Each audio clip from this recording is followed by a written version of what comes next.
Guys, if you're just tuning in to the stream, did a stream last night, but there were some things I had to do on my computer, so I had to cut the stream before we hit $1. And I woke up this morning.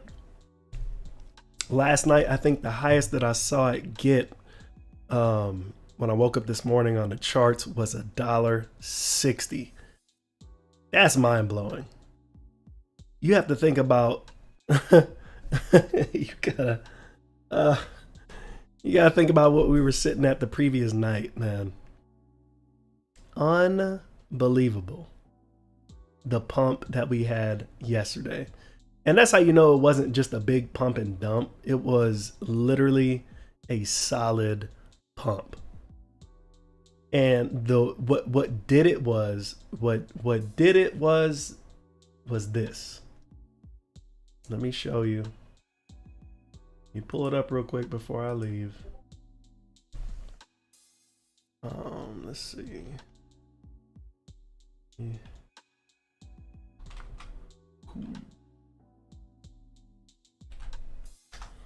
Let me show you what I'm talking about. All right, so we are on CoinGecko, right? We're on CoinGecko.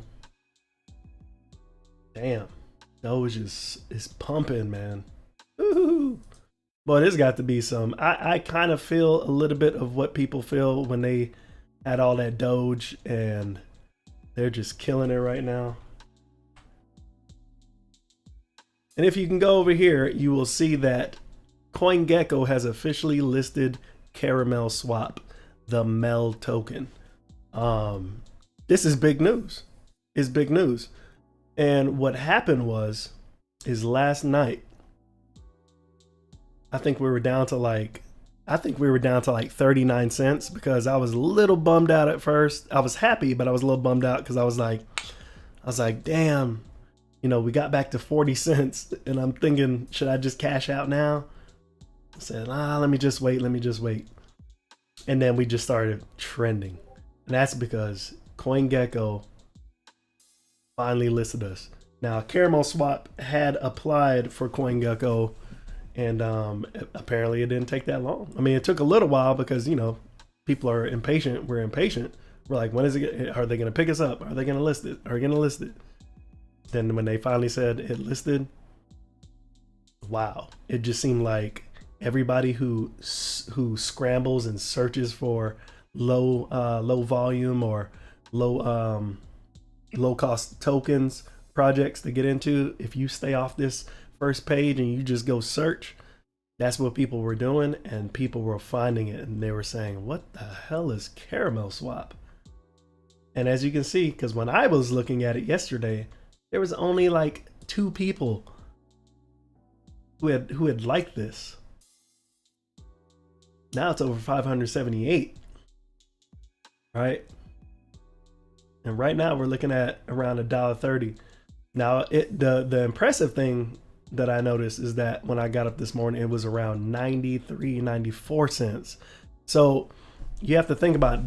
There wasn't a lot of people that backed this project after it completely tanked months back, but there were still some people that came, saw that the community was popping, and they bought in, and they were able to get in below a penny. I didn't get in below a penny because I didn't find it that quickly, but I got in at a penny. So I spent $910, roughly 1.5 BNB tokens at the time. And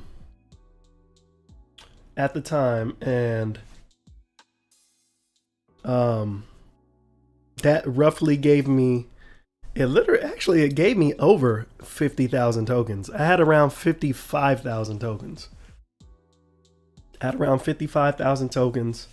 And I just staked it. All I did was stake it, and just kept staking it. And then I was taking some off the top, you know, thousands of tokens. I was taking them off the top and putting them into Ape Swap, And that was really it. I mean, that was it. And now at a damn near $1.30, right? We are freaking, that's 130x, man. That is 130x. Now there is a coin called 100x. I'm in this one too. That one is definitely, I feel like this one is definitely gonna move up the charts here pretty soon.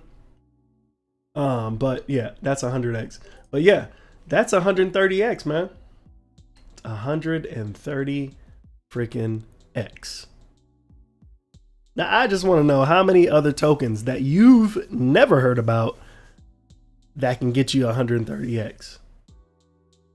How much you want to make a bet right now that if some of these big YouTubers, these big crypto YouTubers started talking about Caramel Swap today, how much you want to make a bet that this price would go from $1.35 and be sitting around $7 or $8?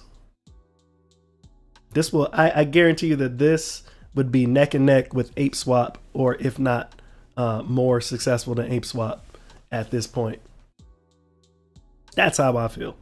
And people have already been shouting out ApeSwap. So I feel it's only a matter of time before this thing is way beyond $1, way beyond it. Right now, I think that it should be sitting at $5. I think that we can get to maybe $3 today if we can get about another million in the TVL. If we can put this, oh wow, we've already been starting to do that. If we can get this between 4.5 to 5 million today before midnight, I have a very, very good feeling that our price will increase to about $3. That's just me. Again, I speculated about this token not too long ago, and I had people messaging me saying, what is this shit that you're putting out, man? What is it? What is this crap? You know, you can only make money off of big things like Pancake, and they forget Pancake was a shit token when it first started. Not really a shit token, but it wasn't very useful, you know. But look at it now. And look at this. Like, just, I don't know, man. Just wild, man. I'm going to try and find something real quick. I'm going to try and find something real quick. Real quick, dog. Pass me a cigarette, dog. Okay. What is this shit?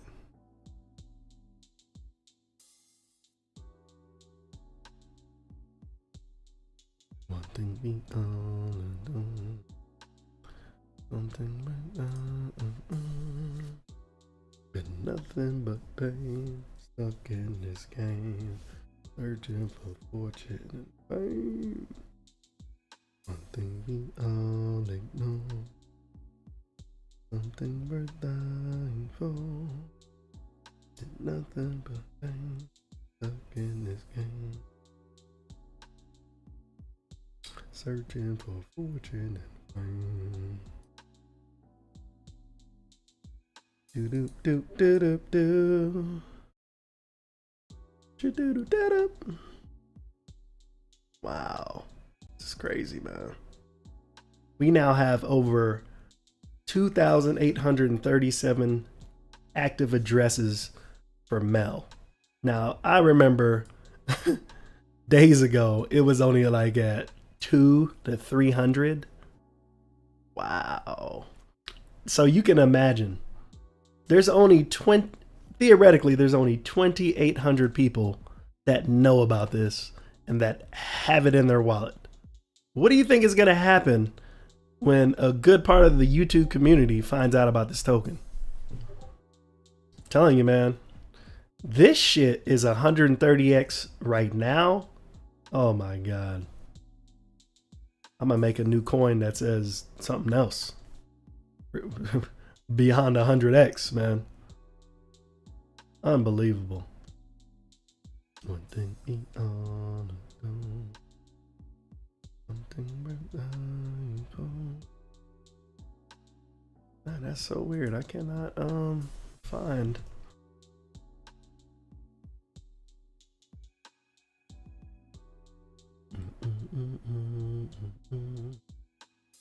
Trying to find something for you guys that I can show. Trying to find something.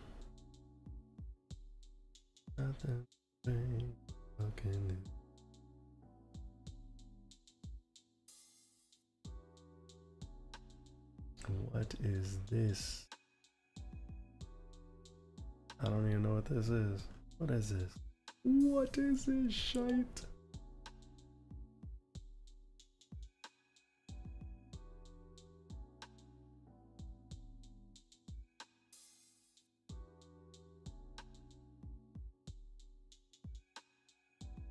Alright, this is not going the way that I was thinking.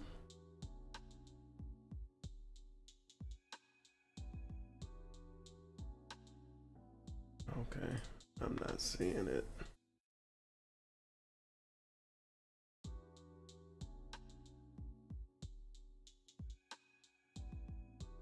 That's annoying, man. I'm trying to find something. Give me a second, guys.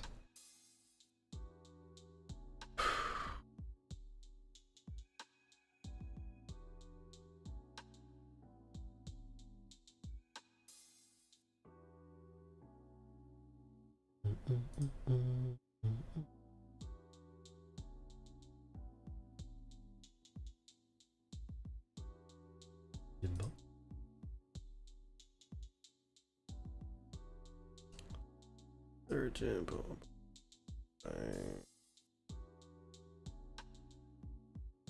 I don't know why it doesn't give you. I just want the details, people. Just the detail. What?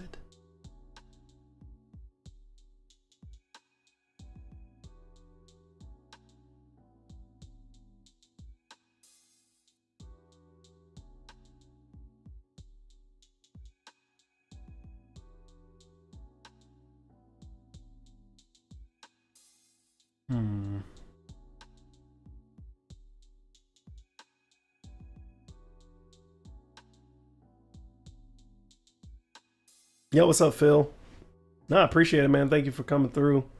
Stick around because, like I said, man, I try to go over these tokens and stuff and try to see if there's, you know, what kind of value they may have, and not right all the time, but GD, when I'm right, I am right.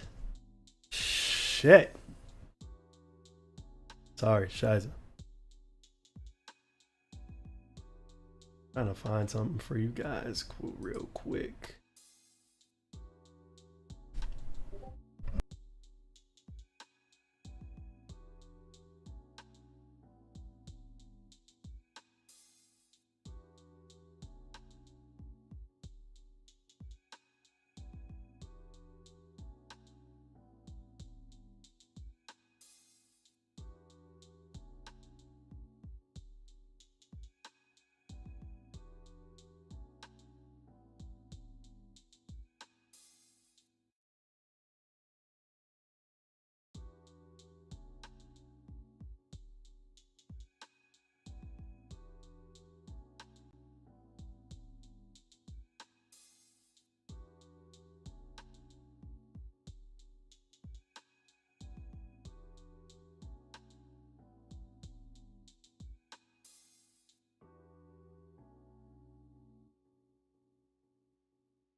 Okay, my bad, guys. Yo, what's up, Candy?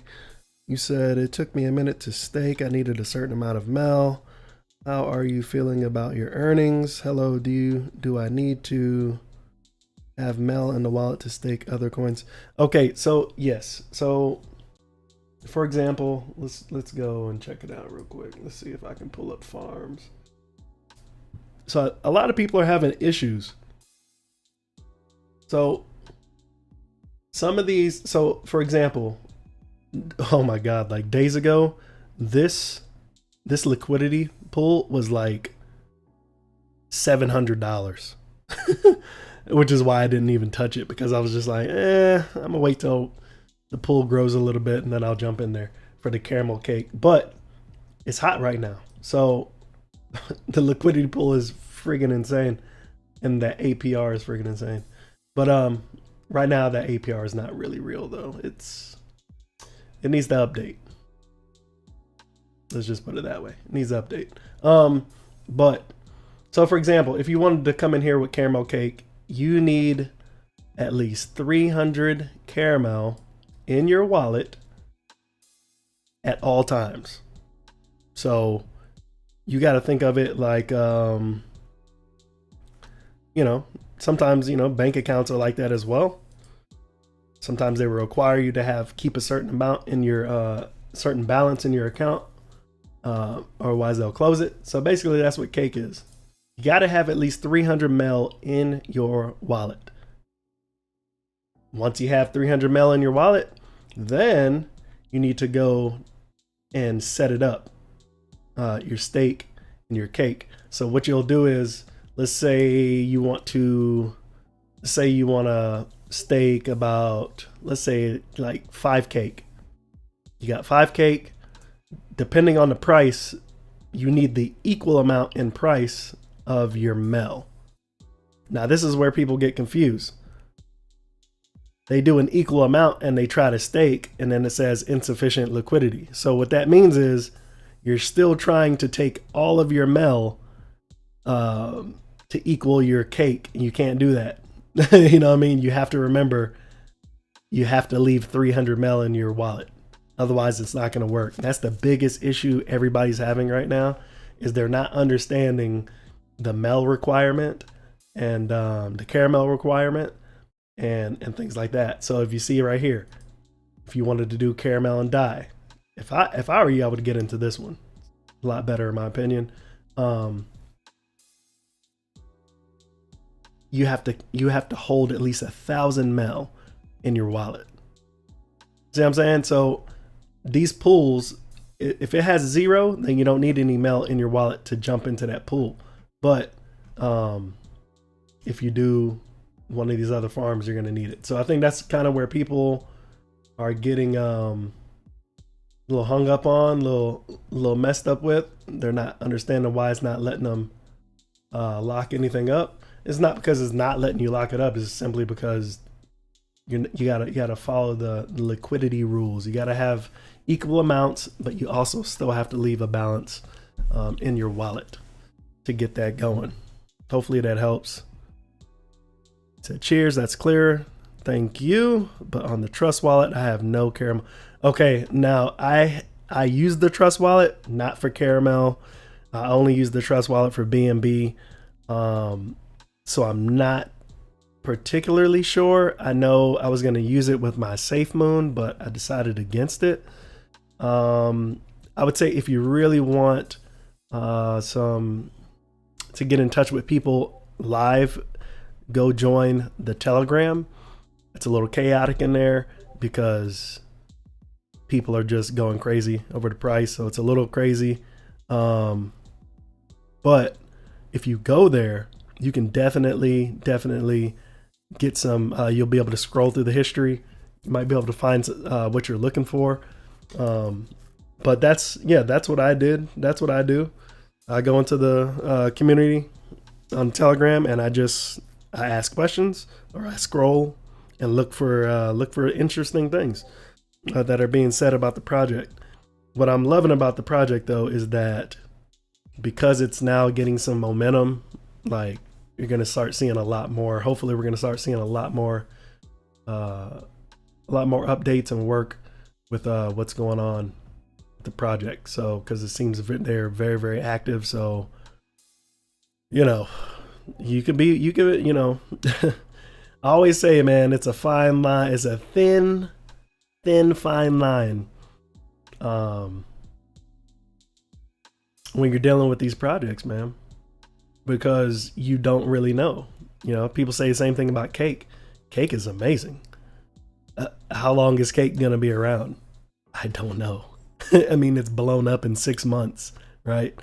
Pancake Swap blew up in 6 months after being below $1. People would call that a shit coin. But these shit coins are making money. So, don't let people tell you that you can't make it big. You can't do big things unless you're dealing with a top 100 token. That's rubbish. That's garbage. You can make a killing off some of these projects, man. In the DeFi space, I'm telling you, dApps are the way to go. It's you can get big rewards, and there's also big risks. Trust me, there's a lot of rug pulls out here. Any of these projects could be a rug pull, at some point. You just don't know, man. You never really know. That's crypto in a nutshell. You don't know nothing. You don't know what's going to happen tomorrow. You don't know what's going to happen in 4 hours. You don't know. This thing could blow up to $5 in the next 4 hours. I don't know. But if it does, I'm winning even more. But, it can go back down to 2 cents. You don't know. But I will tell you, I think the reason why it's staying afloat right now is because there wasn't that many people that had invested below a penny for this project, because it was dead. Essentially, it was dead. It got dumped hard and it was dead. And I think some people kind of found it and was like, well, there's a little bit of community going on. There's people in the community. I'm not sure why the price is so damn low, and people got in. That's how I got in. I'm telling you, man. I'm telling you, I don't even know what the limit is for this token. I mean, based on what I'm seeing with like Ape Swap, Pancake, and some other ones that are coming up, Panther Swap, or is it Panther or something like that? I don't know. It was one of them that I ignored. I ignored it. Where is it? I freaking ignored it.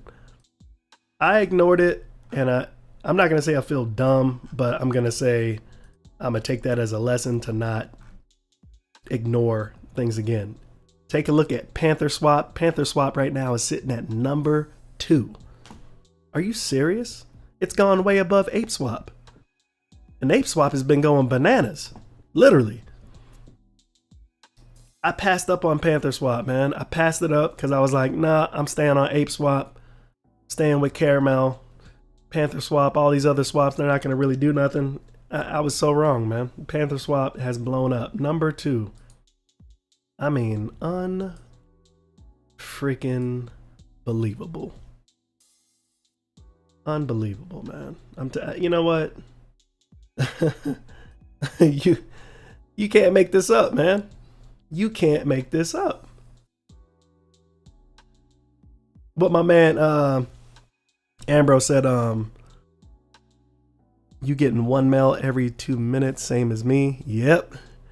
You're right. I chickened out and putting 100K, I would have made $1 mil in 1 day. See? And that's what I'm saying, man. When I started this, I mean, I barely put a little bit in it. You can go watch my video. I put it out on the 28th.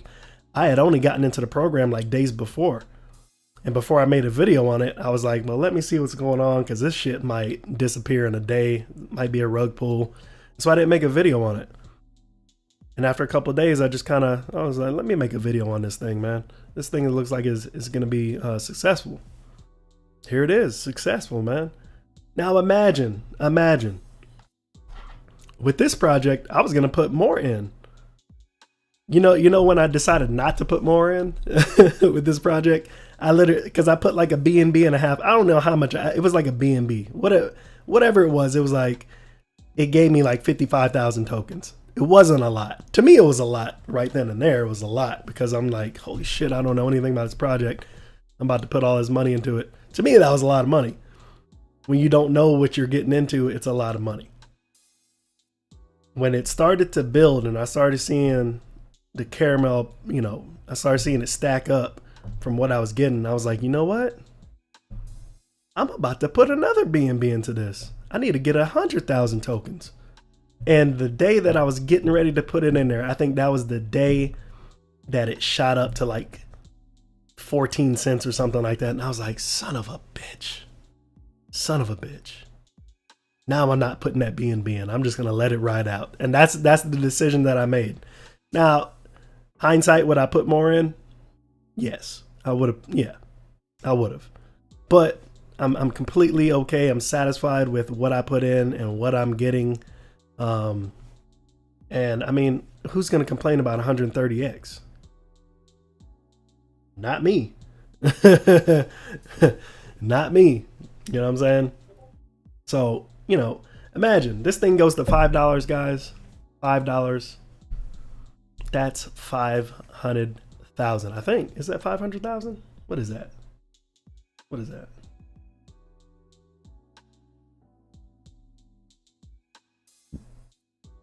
Oh, I'm sorry. My bad. 250. I'm tripping. My bad. My bad. If it gets to $10, that's 500. 500 bigs. But yeah, you know, it is what it is, guys. Subscribe.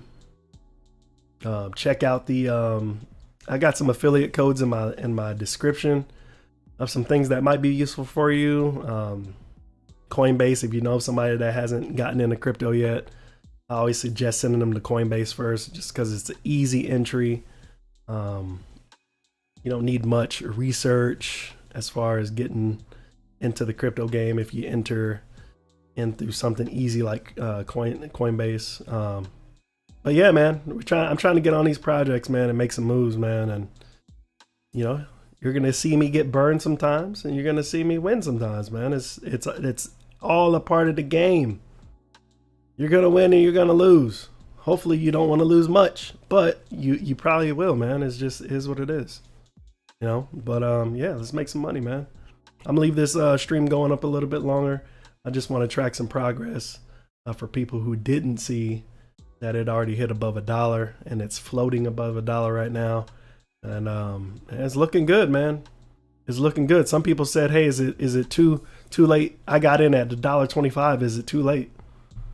I mean, too late for what? What's your goal? You know what I'm saying? Like, what's your goal? How much are you putting in at $1.25? I can't answer that for you. But if it goes if it goes above $1, then yeah, you might be able to 2x. You know, double your money. You might be able to 2x it. Shit, if it goes to 5, 5x. It goes to 10. I mean, then you're really winning, right? But it all depends, man. It just depends on how much you're trying to put in and what you're trying to get out. Honestly, when I put money into this, I had no clue. Literally, I put it in and I was like, I just want to make a little bit more passive income to put back into Pancake Swap. That was it. I didn't say, oh, what if this thing goes to $1 or $2? Like, I had no idea. From 2 cents to $1 that's colossal. That's like saying, okay, when is that going to happen? 6 months? Pancake Swap? You know what I'm saying? Like, who knows? You don't know. You just don't know, man. So the fact that it's doing this right now, it literally feels like you're winning the lottery. I said this in the Telegram group last night. I said, you know that feeling you get? No, when you feel like you win the lottery in your stomach, that's that feeling. Yeah, it feels like that, man. It feels great. You see a lot of YouTube videos with like a lot of these big YouTubers are like, oh, I'm making millions, and you know, it's hard to relate. You know what I'm saying? So it shouldn't be hard to relate with these tokens, because I'm telling you, man, I'm in Safe Moon as well, and I thought Safe Moon would do something to this effect. I thought this effect that Caramel's having would be with Safe Moon by now. I really thought that.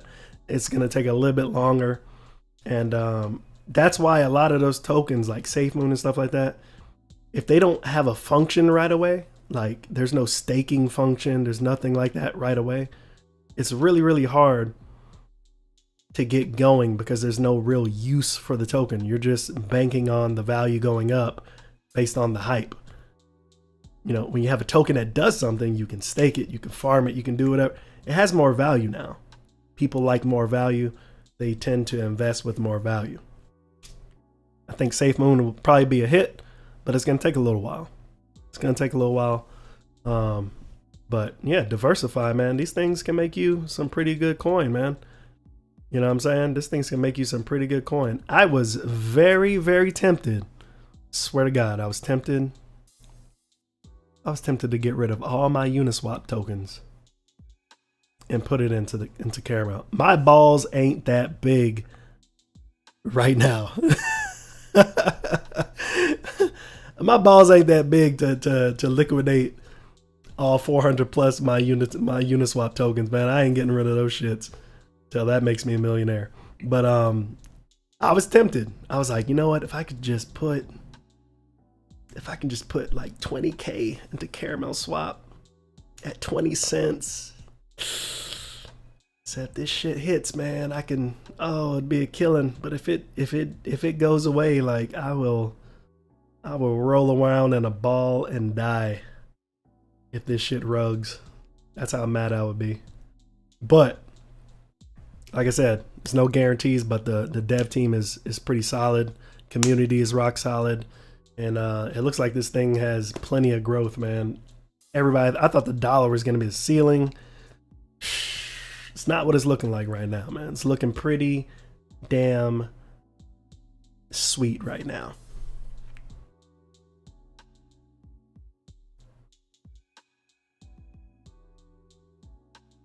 Said need to find another Caramel. There, you know, there's projects out there. I'm gonna make a video on one today that you can keep an eye on. There's two of them actually that you can keep an eye on. You said, hey, do you know what happens if Mel price drops to 50 cents? I mean, if you look at where it's trending now, right? It's trending now. After it hit $1.60 last night, it dropped. And when I woke up this morning, it was around 93 cents. And now it's back up to $1.34. So I think what we're seeing right now is the settling. It's like settling. It's kind of wavering up and down, up and down, up and down, but it's still settling between that at that dollar average. And I think that's what's really important.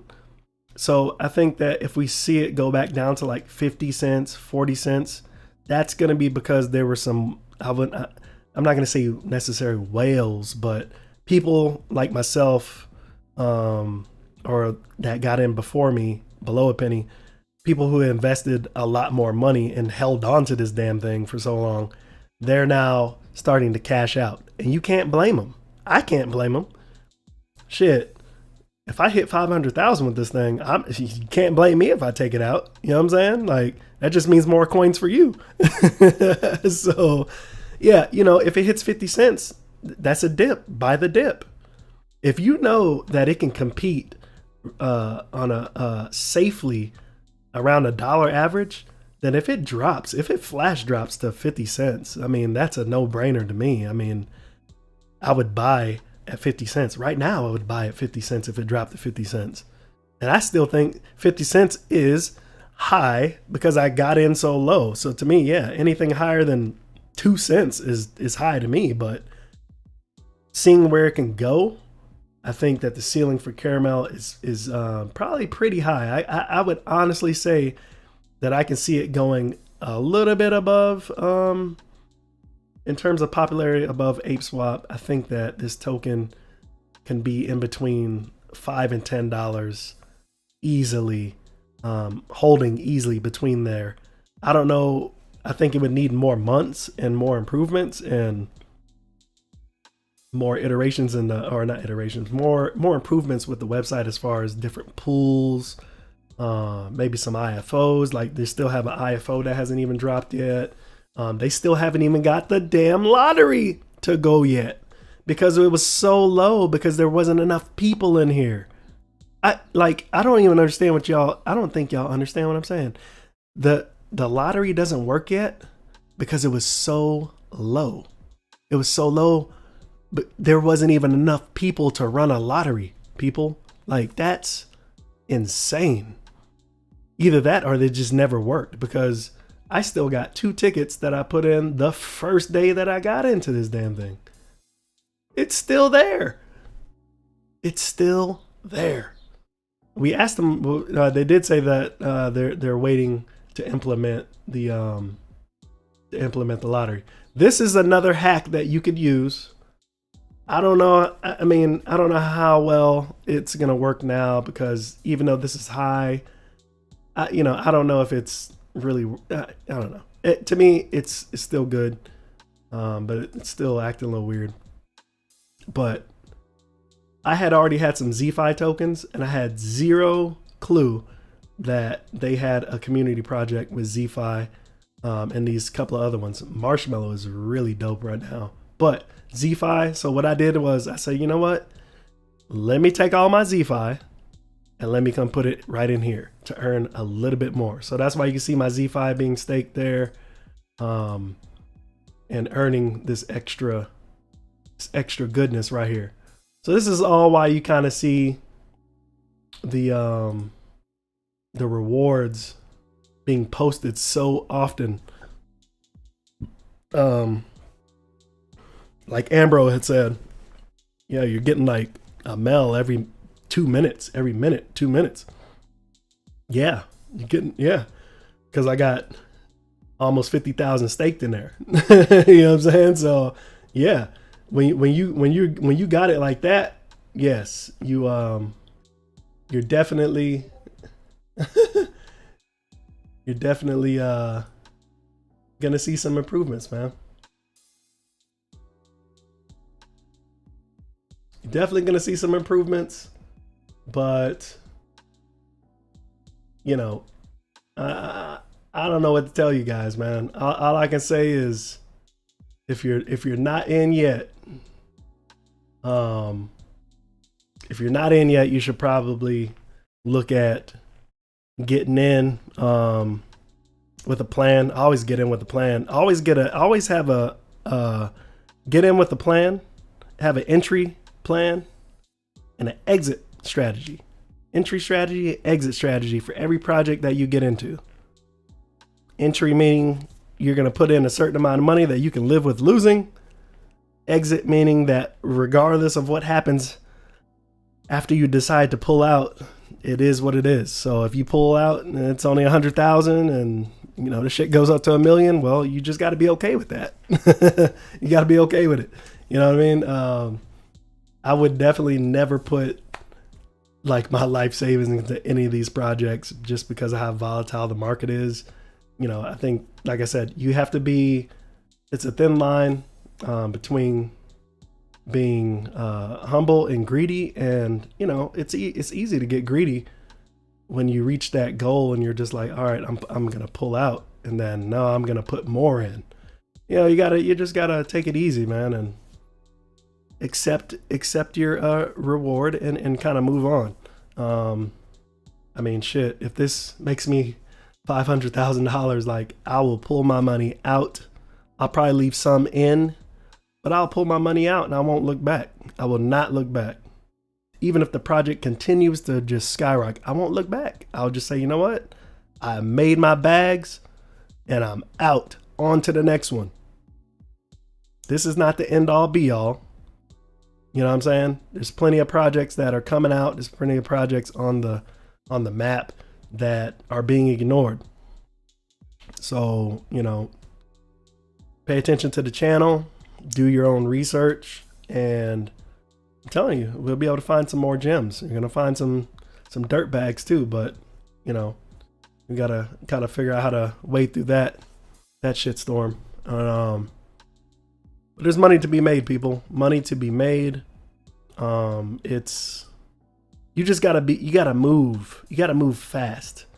You gotta move fast, and you gotta do research faster. You gotta research faster. You can't wait.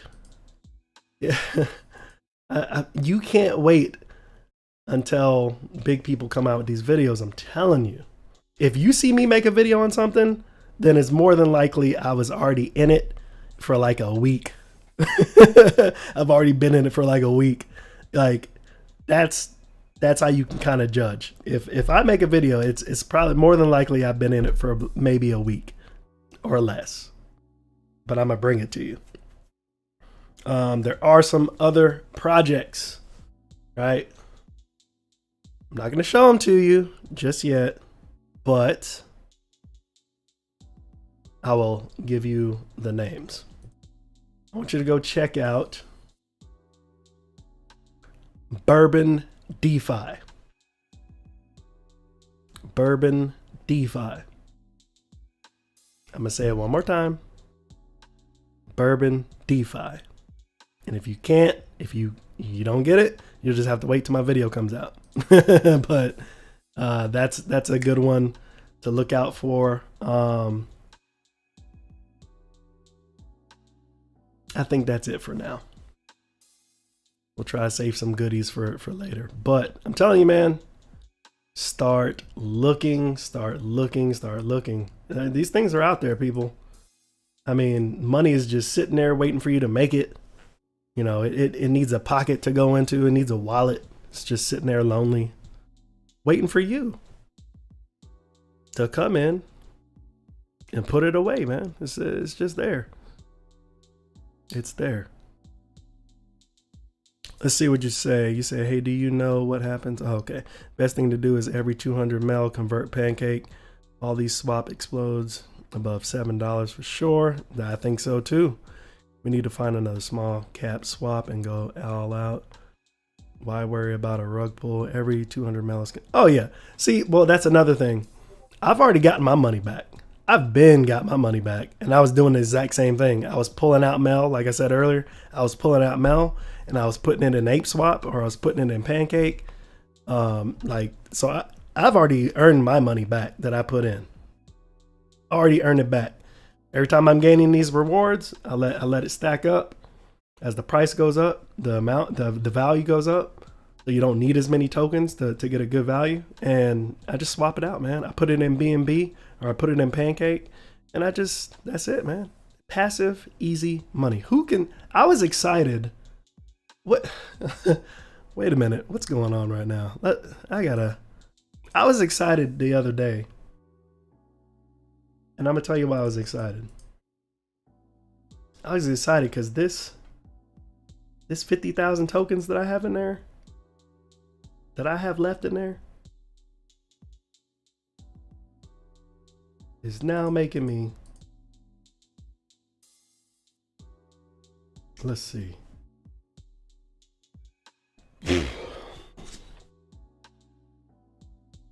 Let's see. What am I getting? Pulls, I'm looking at about, what's that? But 50 times, just do 4.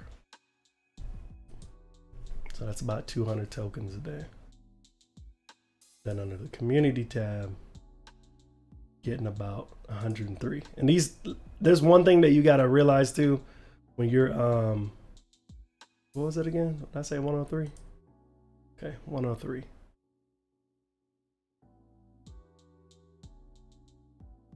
So currently I'm bringing in about 300. I would say about 300 tokens a day. Multiply that by the current value, 138. And right now I'm making about $420 off just Mel rewards, Caramel rewards, just off of 50,000 tokens. You can see why I wanted to put in 100. Why I wanted to get 100,000 in there, right? That's insane. If you think about that, just think about that for a minute. The other day, I was ecstatic. I was beaming because I was like, I am pulling in about $143 a day just on Caramel. What is this shit? This is fake. This has got to be fake. This has got to be fake. This can't be happening. This can't be happening. I mean, I was struggling to mine $10 a day. $20 a day. It's insane. But to be able to pull in that much money off of one project, it's mind blowing, man. Like off of a shit coin. That's what people are going to call it. I mean, it was in the shitter and now it's not. It's what people would have called it. Please don't hate on shit coins. There are plenty. Look, there's plenty of poo. There's plenty of poo in the water, right? It's a big water poo lake. You just got to wade through the shit to find some good nuggets, man. Like, that's all you got to do. You just got to wade through it, sift through it, and find some potential gems, man, some nuggets. And you can do it, man. I'm telling you. This probably took me, I don't even remember how I found it. It was by accident. Like I said, it took me no longer than 20, 30 minutes to do some searching to find this thing.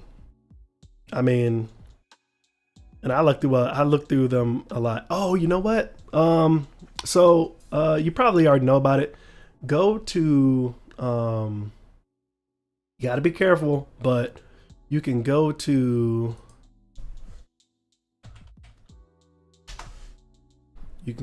here. I'll post this up for you guys, ladies and gents.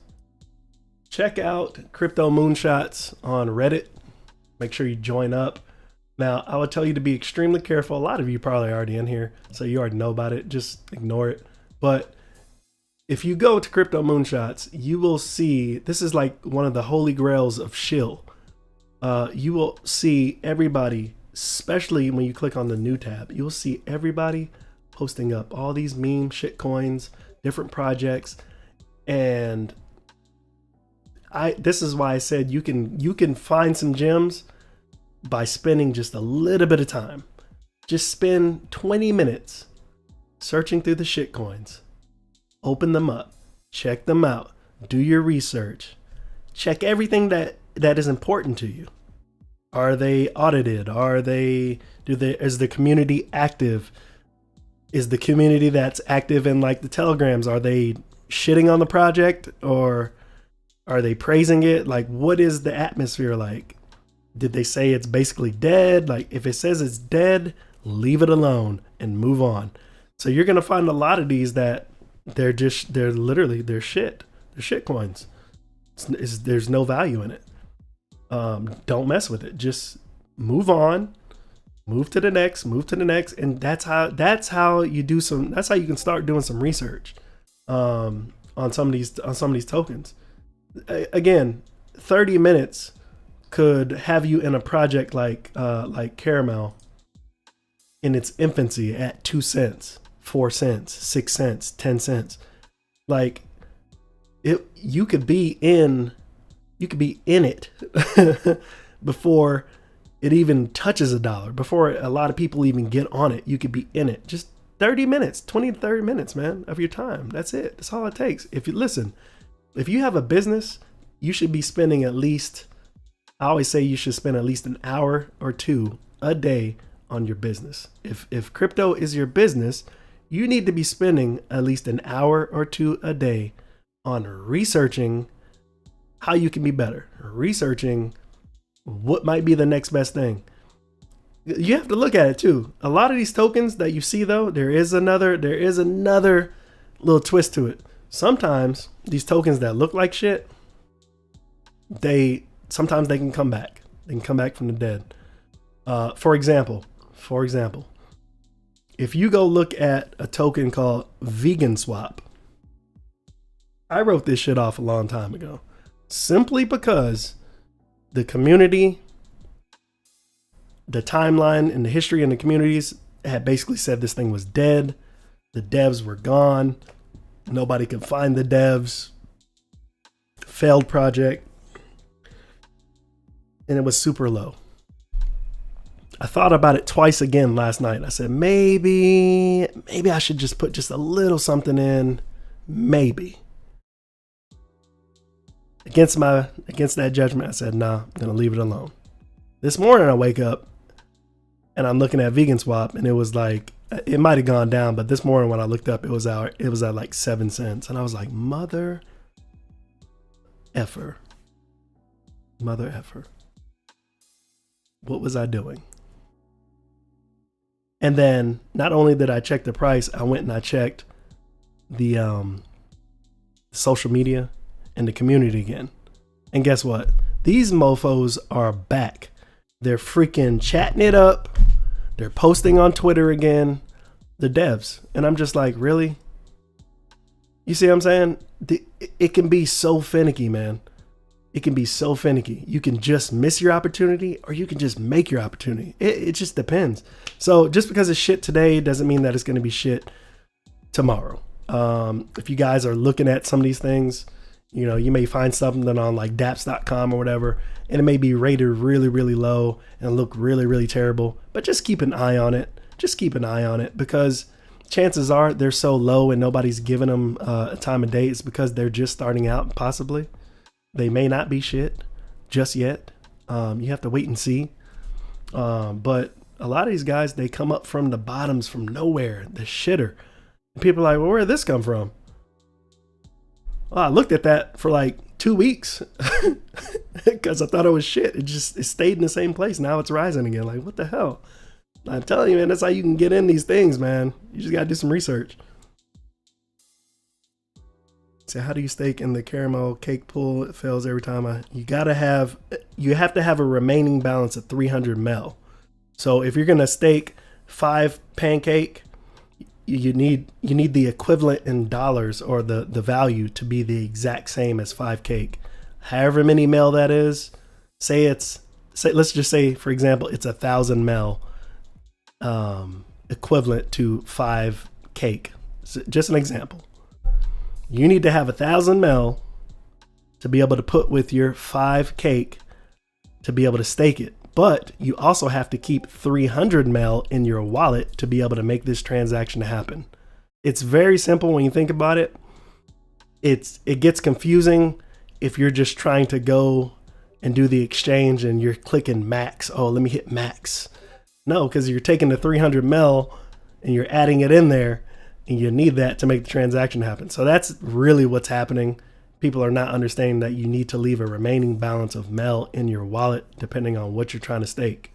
If you're trying to do mel, caramel, and DAI tokens, which is to me a better option in my opinion, then you need to have at least 1,000 DAI in your, or caramel in your wallet. So it just depends. You got to look at these things and see what it requires.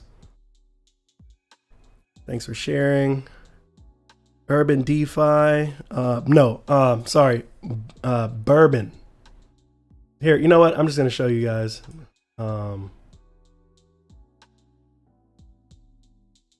Just going to show you. I'm only going to keep it up for a quick second, and then you guys going to have to take it down and go do some research. But this one is what I'm kind of looking at. Again, check out the social media, check out the Telegram, check out the contract advice, the contract address, see if they're audited, if that makes a difference to you. Some people say it does, some people say it doesn't. I mean, I've seen rug pulls with people that are audited. So, I mean, again, people look for concrete, these concrete things to justify why they're going to invest and why it's not a rug pull, when none of this shit matters. I mean, it could be the top 10 token on CoinGecko or CoinMarketCap and still be a scam. I mean, it's not a scam until they scam, until it happens. You know what I mean? So don't get caught up with a lot of this stuff, but a lot of these signals, a lot of these things can give you an idea if something is legit. Some of these devs and some of these things, they just do copy swaps of like pancake swap. They'll do a copy the script, and they're so lazy they don't even want to bother changing half the stuff. They're just looking for people to invest real quick and then jump the hell out. So you just got to be careful. Yes, some of these things are very important to look at, auditing paperwork and whatnot. But again, it's not the end all be all. Don't get caught up in that. What's going to save you is your noggin. Your noggin is going to save you. That feeling that you get in your gut. If there's a feeling that you get in your gut that tells you, I got to get the hell up out of here, then you probably should listen to your gut, right? Just listen to your gut. Look, you may be right and you may be wrong. You don't even know, but listen to your gut. If it tells you to get out, get out. It might be a chance that you're wrong. If you were wrong, hey, you got to live with that, right? But listen to your gut, man. If it tells you to get out, get out. It tells you to jump into something, jump in. Just do a little bit of research before you do it. I had 300 mil, which I converted with cake to caramel cake. It wouldn't take my deposit when trying to put them in the farm. Yes, because you need an extra 300 mil sitting in your wallet. So your balance of your wallet in caramel, it always, if you're gonna stake that cake in mel, your balance, it always has to remain with at least a 300 mel balance. It doesn't matter if you put 300 mel in with the equivalent of cake to try to stake it. That's great. Now you need an extra 300 mel in your wallet to make that transaction happen. And to keep it happening, don't move that 300 mel. I think somebody just said that. Ambro just said that. Yeah, Ambro just said, thank you. You just said you need extra 300 mel in your wallet. Cake mel LP and extra 300 mel in your wallet to farm. Correct. How is caramel dye better than caramel cake when it's... Because you're looking at the APR, but what you're not understanding and realizing is that the more and more people that come in to the platform, that come into the project, and they're also pooling and they're also farming. The system is always trying to keep itself balanced. That's why days ago I was raking in like almost 1,000 mil, like because of the rewards. The rewards, the percentage looks the same, but the pool, the liquidity pool is bigger now because more people are in. So now you're going to get a little bit less. That's why this says 103 now, when it was way higher before. It was way higher before. So that's why I'm always checking it, because you could potentially get caught in one of these little races where you're constantly trying to keep your numbers above a certain number. So not long ago, if you just saw, it was telling me that you get 4.07 a day based on the caramel per $1,000, right? But it's the same percentage rate. The percentage rate didn't really change much, but what did change is the amount of people jumping in the pool, which means you're going to get less rewards. And what you can get caught up in here doing is saying, see, look, it just jumped to 207. So you just got to look, back up to 3. So that's what I'm saying. You just got to keep an eye on it. Don't get caught up with saying, oh shit, I need to be making at least 10 mil a day. And let me go put some more $1,000 in to, so I can get some more mil a day. No, because that's going to change as well. The more people that keep coming in, the lower the rewards are going to be. And you're going to be pissed off saying, look how much money I got in this thing, and it's only giving me this much a day. That's crazy. You just got to be careful, man. Don't get caught up in that thing where you're doing that. Just sit back, let your shit stack. Put it in the bank. If you want to put it into something solid, if you don't want to do, I would do cake, but it is what it is. Put it into BNB, buy some Binance tokens. You need Binance tokens any damn way for the damn fees. So, that's another good token to put it into. Is your BNB, your Binance token. Binance keeps going up too. I mean, when the market's going good, just about everybody else does good. When the market starts going bad, well, guess what? Shit coins still do good. So, well, they could. Let me rephrase that. Shit coins can still do good.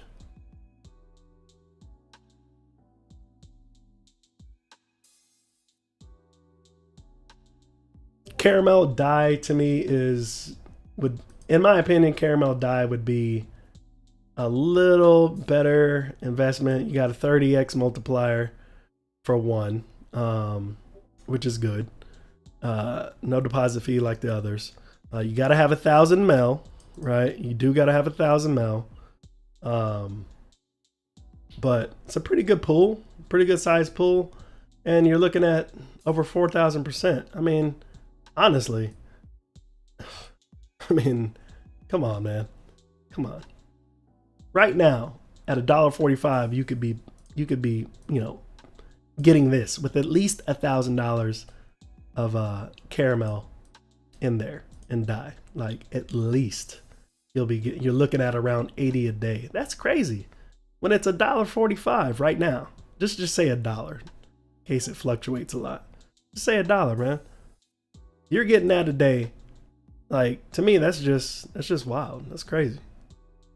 Crazy. It's probably more stable. I don't know if a lot of people are going to be using the Mel cake right away. I think that if it gets a little bit more popular, I think it'll definitely be a lucrative thing. But I tell you what, let's just, if Pancake, I don't even know if Pancake is listed Mel yet, but if Pancake makes a caramel pool, holy shite.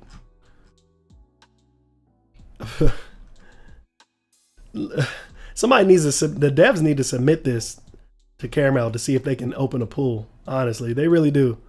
Because if they can open a pool, man, this thing is gonna go, but it's gonna go bonkers, man. I'm telling you, it's gonna go crazy if they can do that.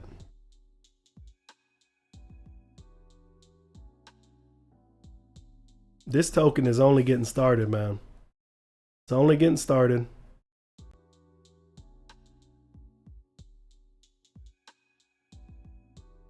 And if you're here early, then you definitely have you're about to go on a ride. Let's see, will you be entering Bourbon? I'm already in Bourbon DeFi. I'm already in it. Looks promising, thanks. But the caramel cake literally says, well, I mean, that's because everybody's in it. I'm telling you what's going to happen, just like the pools. That's exactly what happens. The more people get in it and they're trying to get those rewards, and then eventually the rewards are just going to go down. If you just looked at the screen for like an hour, you will definitely start seeing the rewards for the pools and the farms. They fluctuate like crazy. They fluctuate like crazy. There was at one point when I got in and the damn APR went down like almost 200% in a day, and I was like, hey, why did the APR change? And I didn't realize that more people were coming into the pool. So I was like, what the fuck? This is so stupid. Just give me my damn mel. I wanted thousands of mel a day. Like, to go down, it sucks. It really does suck. But, you know, I'm down to what? Like, I'm down to like 300 a day. Look, it changed again. Now it's back to 4 a day. See what I'm saying? So it changes. You know, it's a little frustrating when you see, oh, I should be making this many mel a day, and it changes. But you know, it is what it is. The value goes up, less tokens you get, you know, more it's worth. It is what it is. You know, I just sit back and I collect. I send that shit off to my wallet,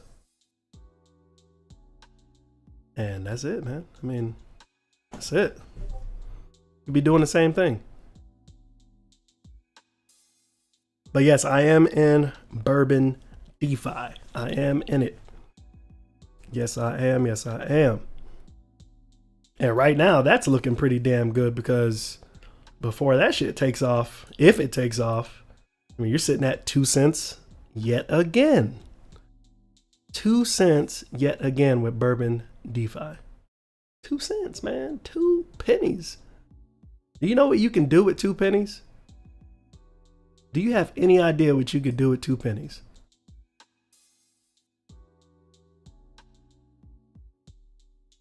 You don't know what you can do with 2 pennies? Well, you could do something like this. If you could do something like that, you know, with 2 pennies. You put enough in, you can do something like that. You know? And then you just sit back and let it, let it do its thing, man. That's all you do. You sit back and you be smart about it. You keep an eye on your rewards. You cash them out every so often. But never just leave your money sitting on a platform if you can help it. If you're gaining rewards, don't be lazy and say, well, I don't want to pay that transaction fee to convert it. Okay. And let that shit disappear. I've seen people do it, man. They've let hundreds of thousands of tokens add up, pile up, and something happens and they lose that shit. Site goes down. Fucking project goes under. People dumped. I'm telling you. Just be regular. Be consistent. Have a plan for your reward system and then cash it out when you feel that you need to cash out. But cash it out pretty quickly. Don't just leave your money sitting on these platforms. I'm not going to tell you what best pool it is. I'm just saying simply, if I was going to do a farming pool, I would probably do the caramel and dye. That's just me. You do need a lot of mel to do it, but there's a reason why you need a lot of mel to do it. But if you already have cake and you're trying to do something easier, yeah, just jump and do the cake. Whatever's easier for you, you do it. Personally, I don't like to farm. That's just me. My opinion. The impertinent loss scares me. And if you don't know what impertinent loss means, you should probably go Google it and look it up before you start throwing your money in farms. That's all I'm going to say. Look up impertinent loss before you throw your money into farms. So it could be a very, very dangerous thing.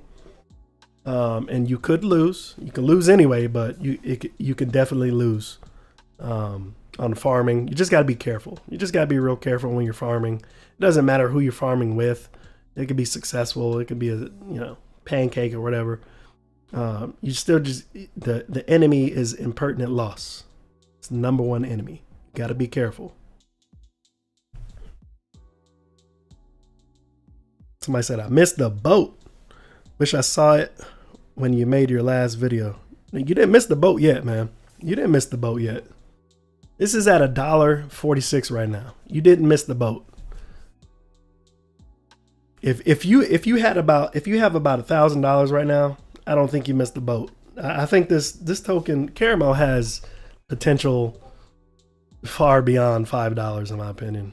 $5 is like it's probably going to sit at $5. It'll probably sit at $5 the longest before it goes up to like 10 or something. But this thing has potential to go up. I feel like it has potential to go up to 10. That's just me though. I don't, it's whatever. I've already made my money. I'm just sitting back now and I'm just getting extra. So it has a lot of potential. Imagine this being the next thing sitting next to Pancake. Even if it's not at $40, like just imagine 15, 20 bucks. I mean, Ape Swap is still sitting at 10, a strong 10. They've mellowed out too, to where they're averaged at 10 now. I got into Ape Swap when it was below $1 at 88 cents.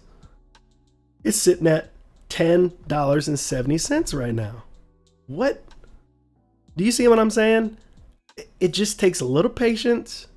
It just takes a little bit, it takes a little bit of contribution. Now, I don't have as much in Ape Swap that I have as in Caramel Swap, because the amount of tokens you need for like 50,000 tokens in Ape Swap, even if it's below $1, like 88 cents is a lot more. You know what I'm saying? You're not going to get as many tokens, but I got in at 88 cents, is now sitting at $10.70. And it's a strong $10 that is sitting at. Strong $10. So Ape Swap has potential. I mean, it's number 3. It got passed up by Panther Swap, but it has more hype behind it. That's what's keeping it at its price valuation. But I think it has a higher value. I can see Ape Swap going up to $20, $25 a token. Easily. But right now, you're going to have people that are jumping on, you're going to have people that are jumping on Panther Swap, right? You're going to see a lot more people jumping on Panther Swap, and that's why it's getting so much hype right now. Where is it at? There we go. You're going to see people jump on Panther Swap. They're jumping on the boat right now because it's at $3.26, right? So, you know, people look at Ape Swap and they look at Panther and they're like, wait, whoa, I can get a lot more tokens if I get in at $3. Yeah, you could, but you have absolutely no idea where's the project in comparison, compare the two. Where's the project in comparison to Ape Swap? Does it have the same potential to get to be around the same valuation? Possibly, yes, I think so. Could Panther Swap go up from here? Yes, Panther Swap could easily be $10 in like a week or less. It's true. I mean, so if you got in there right now, yeah, you do have the potential of it going up to about $10 or so in about a week or two, maybe less, maybe less. Would you win? Yes, that would be a nice little win. You know what I'm saying? But don't just always look at the price all the time. I have a bad habit of doing that. I look at the price of things and I'm just like, I'll pass. I missed the boat. That's because I'm spoiled, man. I'm spoiled. I want to get into these projects when they're pennies, when they're worthless, and they become worth something. But that's just me. We're at $1.52. Guys, if this shit hits $2 today, I'm telling you right now. Oh my God. I'm telling you right now. I don't even know what I'm going to do. That's what I'm telling you. I don't even know what the hell I'm going to do if it hits $2. I will go outside and scream. I will do that. Oh. Yeah. I mean, that 1 cent is crazy, man. Like that, and that's what I keep getting at when I see it. I'm just like, oh my, it's been a while. I finally got into something that low. God, man. Can I explain how Cake Mel Farm works? Of course. Okay, so if you look at my wallet right now, it says 0 in my wallet, right? So if I go over to farms and I go over to cake, caramel cake, right? I'm going to have to buy tokens. So let's say I want to buy 1 cake token, and it's $40, right? So that would be, you know, I don't know how many Mel tokens that is. It's not, we're at $1.50, so it's not 40, but it's less, right? You need the same amount of tokens to equal of Mel to equal the value of 1 cake if you're going to do 1 and 1. Once you have that, so let's say you're going to need 30 Mel to equal 1 cake. Example. So now you got those. You got 30 Mel in your wallet and you got cake in your pancake wallet. To make this transaction happen, it requires a wallet balance of 300 Mel at least. So now what you have to do is you have to not count that 30 Mel that you need to do the deposit. You have to go and add 300 more Mel to your wallet. So you're going to do a transfer, or you're going to do a farm stake of 30 Mel to 1 cake. To make it happen, you need to have your balance at 300 Mel in your wallet left over. You got to have 300 left over in your wallet or it's not going to let you do it. You have to.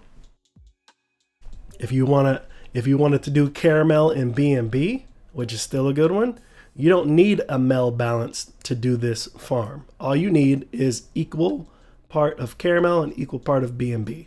So if you want to do 1 BNB, you need the equal amount in Caramel to make it happen, and you don't need a deposit. If you want to do the caramel cake, you need the deposit.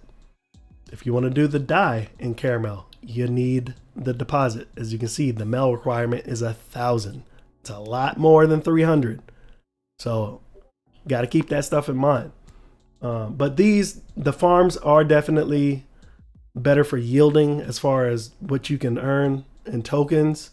It's definitely much more lucrative. but it's a little more dangerous. Like I said, look up impertinent loss before you just throw your money up in there. You don't want to get you don't want to be you don't want to fall for the banana in the tailpipe, man. I'm just telling you, be as safe as possible. There's no guarantee in the space, man. So just try to keep yourself as safe as possible. Don't go throwing nothing like your kidney in there and hoping, hoping you'll get two back. Like, there's none of that, man. Don't do that.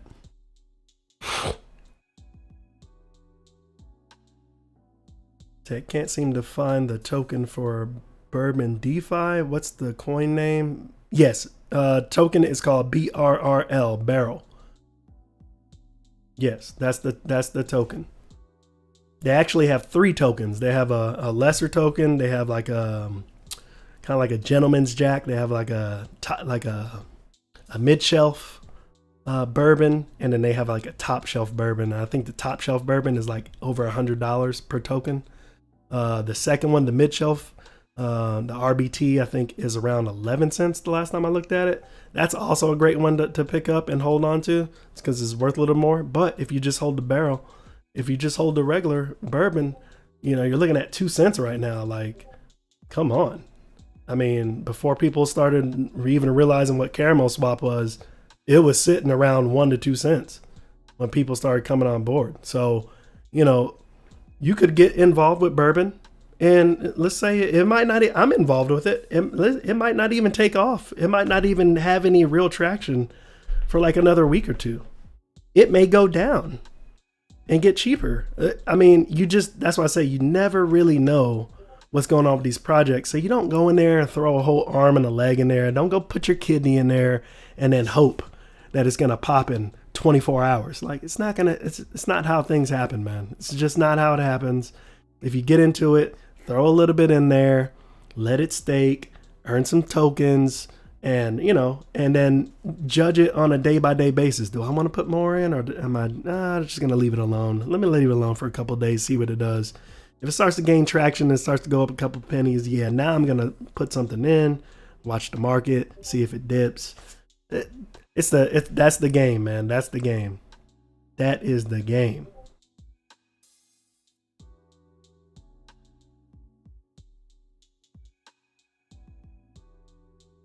No, your 300 mil is just simply going to be sitting in your wallet. That's it. I mean, you could stake it or something, but remember, to keep that farm open, you need to have at least a balance of that 300 mil. So if you got 400 in there and you want to take 100 and go put it in cake or something, yeah, you can do that. Just make sure you leave 300 in your wallet until you're done staking.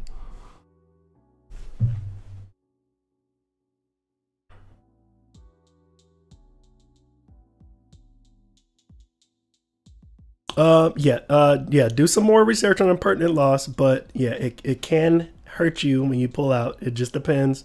If your tokens are lower than than what it was when you put in, like, that could get you to. You could. It's a little tricky, but it's better if you look and understand what impertinent loss is before you just throw money into a farm, which is typically why you will see me only doing pools. First thing I look for are pools. A lot of people ignore the pools because they see the APR and it looks really, really low. Well, it's low for a reason, because it's probably the most stable, right? It's probably the most stable.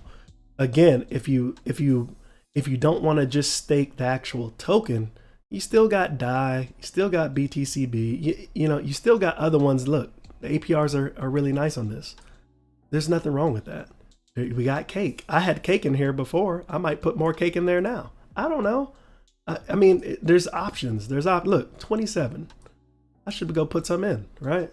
Per $1,000. I should go put some in. I don't really want to move my cake anymore, though. I want to keep it where it's at and let it do what it does. But I mean, there's other things you can put in here. You don't have to do the farming. Just make sure whatever you're getting is going to be consistent. Don't get too excited and try to rush and throw the whole kitchen sink at it. And, you know, because I'm telling you, these percentages change. The pools are going to change. You know, percentages stay high until the pools get bigger and more people get in, then they lower it. But, you know, very well today, I might go and put in some DAI. I mean, that's a really nice looking APR right there. Put it, you know. But you have options. You got options. If you wanted to go grab one of these tokens, I think ZFi is about $1.03, $1.30 or so for ZFi. You can go grab $1,000 of that, put that in there. Look at that. That's what I'm doing. 5,000%. That's what I'm doing. You can go grab this token. You can go grab some marshmallow. You go, you know what I'm saying? You can go do whatever you want. Look at this. I looked this token up the other day, like yesterday. I didn't like what I saw about it. Something about it just seemed a little weird. I don't know.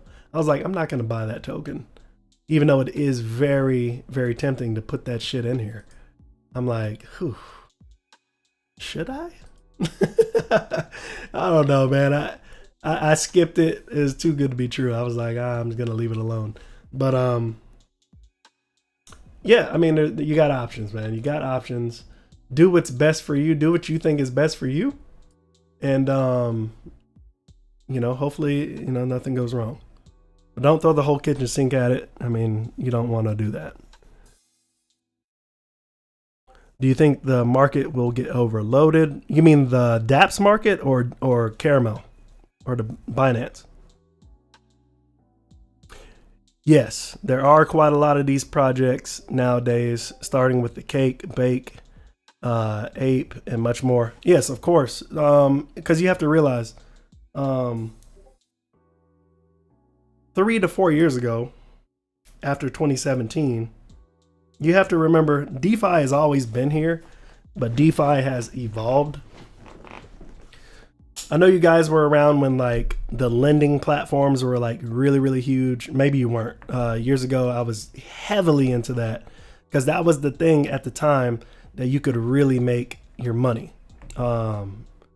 Lending platforms like BitConnect, there were so many of them. It's unbelievable. And almost all of them ended up being shams.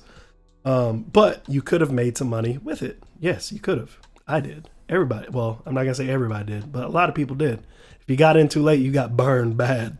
You got burned really bad. But that was the thing back at that time. Since then, that type of business model has almost completely gone away, but not necessarily. I would say it didn't go away. It evolved. And it evolved into what you see now with DeFi. It's evolved. You don't necessarily need, you know, back in that time of crypto, you really had to push referral bonuses a lot because that's what every platform is giving out. Referral bonuses. You don't even need referral bonuses now to make money. So that goes to show you how things have evolved since then. You don't need referral bonuses to make money off of DeFi now. You don't need it. You don't need it. You know what I'm saying? Things have changed. You know what I'm saying? Like those old lending platforms, they used to, oh, we trade crypto for you and you get this amount, a day. And we're wiser now. We're a lot wiser now. We know that if we want a bot to go trade for us daily, that we can just go get a crypto bot to do it. We don't need a platform to do it for us anymore. So we've wised up. We got a little bit smarter, right? Now the new thing is this. The new thing is dApps. Well, it's not really new, but it's becoming more and more popular now, especially with BSC, with the Binance Smart Chain. It's blowing up. It's blowing up. And you're in it at the right time that it's blowing up. Are people going to lose money? Of course, it's crypto. People are going to lose money every day. They're losing money every day, even in projects that are supposed to go to the moon or projects that have gone up in value and now they've sagged back down. everything is fine when people are making money, and then everything is a scam when you lose money. That's just the way it goes. But yeah, this is the new face of earning right now. It's the new risk. It's you got pools, you got farming, and don't get it twisted. At any point in time, I don't even know if y'all remember this, but the other day when SafeMoon was going absolutely nuts, the Binance Smart Chain like almost completely stalled. It was so many people trying to get into SafeMoon, and they were having so many problems. Pancake Swap, everything on the BSC network, on the BSC chain was going very, very slow, and people were getting nervous. I'm not gonna lie, I got nervous. I'm like, I got a hell of a lot of cake in here on the platform, and I can't do nothing with it. I can't make transactions. It's going really slow. Like, it was terrible. And people were getting scared because literally that quick, somebody can pull the rug on you, or that quick, something can happen to your investment that quick. So that's why I say it's very high risk. Everything here is high risk. Just because Pancake is worth $40 doesn't mean it's not high risk. It's very high risk. Tomorrow they can lock up your funds or completely disable you from allowing you to swap your tokens. Then what are you going to do? Your token is worthless if you can't get it out. So, don't ever think that this stuff is bulletproof, and it's not true at all. There's nothing guaranteed here. Every day, get your money, move it around, and keep it moving, man. Like, that's what you got to do. Don't think that this shit is going to be here for the long haul. They could be. We don't even know what's going to happen with Pancake in 6 more months. So, that should be an eye opener or a head scratcher for you. What's going to happen to Pancake in the next 6 months? Is it going to double in value? Is it going to be $80? Or is it going to go back to the shitter and be $1? Like, you don't know. You don't know. So while you do know, you earn and you move it around. You try to make some good decisions and leave it like that. Said there are quite a lot of these projects nowadays. Yes. Do you think the market will get overloaded? I don't think the market's going to get overloaded. I think the shit coins, the actual true projects that are garbage, they're going to fall off very, very quickly. And the true projects with value, those are going to be the ones that you see people jumping on out of nowhere. It's going to get to the point where people are so fast with being able to pick the projects that are actually going somewhere that it's going to be very hard for people to sit there and find the right one. It's going to really be really hard. You're going to have to be very, very quick. It says when you stake MEL, it says 4% deposit fee. Is that what you lose depositing? Yeah, that's a fee that you're going to have to pay that fee. 4% fee. Tried exchanging 0.5 BNB for Bourbon DeFi, but it says price impact too high. You need to change it to V1. Try V1. They're in the middle of migrating to V2. And I think, well, what I'm hoping is that once the migration is complete within the next, they tweeted it out, I believe yesterday, like 16 hours ago or something like that. They said basically it's going to be complete. V2 migration is going to be complete. I wouldn't farm with Bourbon DeFi yet because they're going to be doing the migration. So I would wait. It said 72 hours. So I would wait until it's all updated to V2 and then I would farm if you're going to farm. Otherwise, I would just stick it in the pool right now. Stick it in a pool, stake it until the V2 comes out. And I'm hoping that there'll be more engagement with the project after they migrate to V2 because the community is very, very, very, very responsive. They're very active. So, with an active community, with a dev that responds and gives updates, I mean, that's what people look for. They may not be looking for it now because it's not on their map. I'm telling you, man, some people I'm not going to say they're dumb, but I'm going to say some people are mentally challenged. I mean, you can go to DAP Radar, you can go to any of these. They will stay on the first page. They will not touch anything that's not on the first page. They just won't do it. And you miss so many opportunities that if you do that, if you go through crypto like that, you need to stop it right now. You're never going to be successful. I won't say you're never going to be successful. You're going to miss a lot of opportunities to make you more successful if you do that. Stop doing that. I can't stand when people do that. Oh, it's not on top 100. I don't mess with it. Okay, I'll do it. I'll mess with it. I'll mess with it.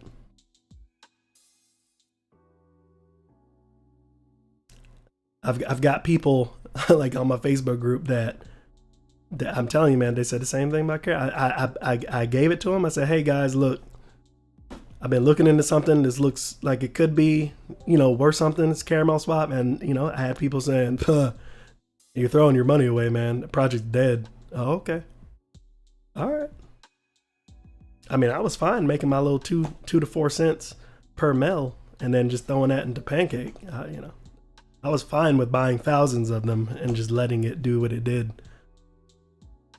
But those same people now are like, man, I should have jumped in. Like, damn. And then some people are still hating like, oh, you're still wasting your money. Okay. Well, the last time I checked, I'd never seen anybody who made, what's today? Holy shit. What's today? I think I got into the Caramel probably like on the Monday, the 26th. So in like 1, 2, 3, 4, 5, 6, and 7 days, I've minimum 130x'd. I mean, it's more now because it's $1.49 now, but in 7 days, I've 130x'd my investment. I don't know how many people can say in 7 days they've made their entire yearly salary in 7 days. I've very rarely have I don't even think I've heard of that. So again, off a shitcoin that this is, I'm telling you, man, you can make, you can make a lot of money. You know what I mean? You can make a lot of money. Let's just put it that way. But anyways, I'll be back, guys. I'm going to leave the stream going for now so we can keep an eye on this price, but I will be back. And yeah, if you guys want to get in touch, join the Telegram group for Caramel. You will see me in there as well as a lot of others. Best place to get your questions answered by people that are in real time. I know everybody likes Twitter and Instagram, all that bullshit, but Twitter is it's too slow for me. I'm telling you, man, when you're dealing with crypto, you need up-to-date information as fast as you can get it. If you're in Discord or you're in Telegram, utilize those platforms, man. You will get up-to-date information on what is going on with your project. That could lead you to saving your ass. You can get out of a project ASAP if you start seeing people talking bad about it. You can potentially make a better investment. Like, so I'm just saying, like, get on those platforms and utilize them. Don't wait on Twitter. Don't wait on Facebook. Don't wait on that shit. Get in those groups. Figure out what's going on a regular basis, and you'll find yourself being very, very successful. I'm telling you, some of these projects that you look at that are garbage, you'll find out that they're garbage within the first 2 minutes after clicking on their DeFi page. As soon as you go to the homepage, like here on Caramel, as soon as you click on that freaking Twitter and that Telegram icon, you can find out if that project is full of shit by clicking on that Telegram right away. I guarantee you'll be able to tell right away. And then you can save your time to go on to another potential project instead of saying, "Ooh, you know what? This looks good. I like the graphics. I think I'm going to give them $1,000 of my money and hope that it goes well." Like, no, before I give them $1,000, I think I need to check out the community. I need to check out to make sure that they're that they haven't left the building yet. Like, you know what I'm saying? Do some research, people. You will save your wallet. I'm telling you, you'll save it. Let's see. What do you think of Bake? Bake is one that I looked at, but honestly, I wasn't really feeling it. I don't even remember if I felt like I missed the boat or not, but I just kind of looked at it and I was like, nah, not for me. I try not to get emotionally involved with these tokens. But if I see something that I'm just like, nah, I don't like it. It doesn't mean that it's not good. It's just, I don't feel like it's good for me. Like if I don't feel good about something, I'm not going to do it. But Bake is looking pretty damn good right now too. It's had a nice little come up. What do you think of, does it have the potential to go higher? Bought it at $1.80 and I'm thinking of cashing out. What is Bake sitting at now? Let me take a look at Bake. I know it's like number 5. Okay, it's number 5. Number 5 on the swap meet. Let's check it out. How about that? Trends have been really good on it. I know that. I saw it and I was just like, I don't remember if I said I missed the boat or what. I can't remember. What's the price point?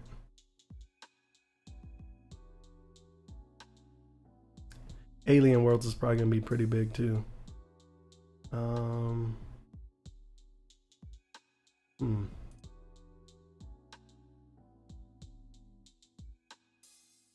What's the price point on Bake?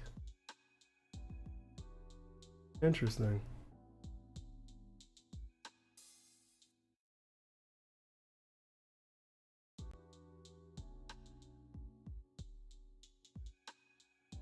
What is...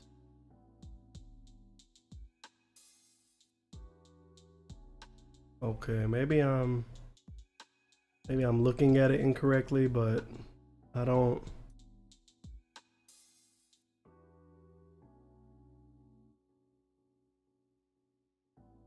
I don't know. I mean, it could be, you know, it obviously has potential. It's not on the top 5 for nothing. So, I mean, that call is completely up to you, man. I mean, I can't say whether or not when somebody should and shouldn't get out of something. It all depends on what you're trying to make. If it's worth it, you know, to me, that's what it all depends on. But, you know, it could be a potentially good project. I think it's good. I mean, obviously people are using it. A project to me is only as good as people using it. And if you just look, we just took another little dip. It was at 145, I believe. 150 or something like that. Took a little dip. Somebody sold off a little change. So that's what's going to happen. It's going to nickel and dime, man, all damn day. Let's see. Do you think now is a good buy in position? Probably wait for a dip. For Caramel, I mean, it depends on your budget. Honestly, it depends on your budget. Like, what are you? It just depends on your budget. Like, if I were to come in now at $1.30, I personally think I would possibly wait to see if it's gonna dip below $1.20 again. If it does dip below $1.20, I think I would pick more up. But if I'm initially just coming in and I was going in around that price, I would try to stay as close to $1 as possible. Now is not bad. Preferably a little bit less than $1, like 90 something cents, but I think I would do like $1.20-ish, somewhere around there. But it also depends on how much you're trying to put in too. I mean, I don't know. Are you putting in like 1 ETH? Are you putting in like 2 ETH? Like, I don't know. Are you putting in a BNB or half a BNB? You know, you're whatever you put in is, you know, you can't expect to put in at this point a BNB and then expect to blow up and have like $10,000 in your wallet. Like, if you're gonna put some money in, you need to go do some of that research, price it out, figure it out. Let me do the calculator and see how much value can I get off of this amount of money right now. Or if I want to make $10,000 off this investment, what numbers would I need to plug in right now to possibly make that happen with the value increase? That's how I do things. If I find something and it's 2 cents, I'm like, okay, what could I put in that would generate passive income, obviously, from the rewards, but if the price goes up in value, I could stand a chance to make thousands upon thousands of dollars. And that's why I always try to enter a token or a project at the lowest price point as possible, because you want to give yourself that room to be able to make more as the price increases, versus coming in at you might come in at the all-time high and you think that's a good price point because you're thinking it's going to go up, but little did you know this project is going to have a recession for the next month and a half, and then the price is just going to just drop, or people are going to just dump. And then you're going to be looking dumb like, man, I spent $5 on this shit and it's only worth $1.24. What's going on? You're going to be mad, man. So that's why a lot of people say I missed the boat, because they don't want to get on the boat at this price point and say, and potentially have the project go all the way back down again. That would suck. Usually that's what happens with projects when they first start out. People dump, it goes down to garbage, people forget about it and they move on, or some people keep the community going and it goes back up slowly. When people forget about it and they come back to it. I don't think it's a bad idea to get in it now, though. It's possible that this thing could go up to $5-10 in the near future, like within a week. Within like a week. Shit, it's hard going to sleep every night without worrying like, oh shit, is it gonna dip? That's what I was thinking last night. I was like, is it gonna just if people are just gonna completely dump? Or am I gonna wake up and it's gonna be $3? Like, I don't know. No idea. But when I go to sleep, I get nervous. Like, oh, please don't dump. Do I harvest every day and restake it? You can. It just depends. I try to save a little bit on the fees. So maybe when my rewards get up to like $200 or something, I'll harvest it and either reinvest it, or at this point I really don't want to reinvest my rewards that I'm getting. Like, you can see it, I don't like all my staking harvest rewards. I really don't want to put it back into it at this point because I've already gotten my money back. So I'm thinking of what else can I do outside of this. Oh, well, maybe I can just, I'll just buy BNB. That's going up in value. I'll buy some cake. That's going up in value. Ape Swap is going up in value, and it's only $10 a banana. So, you can take your couple $100. I can take my $58 right now and go buy some Ape Swap. So I'm not necessarily wanting to put it back in to Caramel. I'm more interested now, since I got my money back, and then some. I'm more interested now in letting the remaining just freaking go where it goes. And trust me, when it gets to a certain point, I have no qualms about taking all my shit out and going to the bank. Will I still follow? Yes, of course.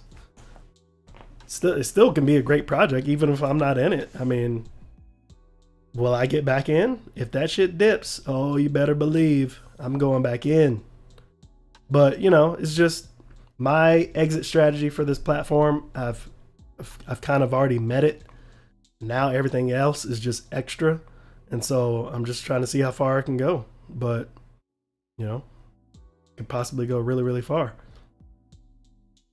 I mean, if this thing hits, oh man, if this thing even hits $5, man, God, I'm quitting my job tomorrow. I go to work because I'm bored, but if this shit hits $5, man, I'm just gonna quit. and retire officially.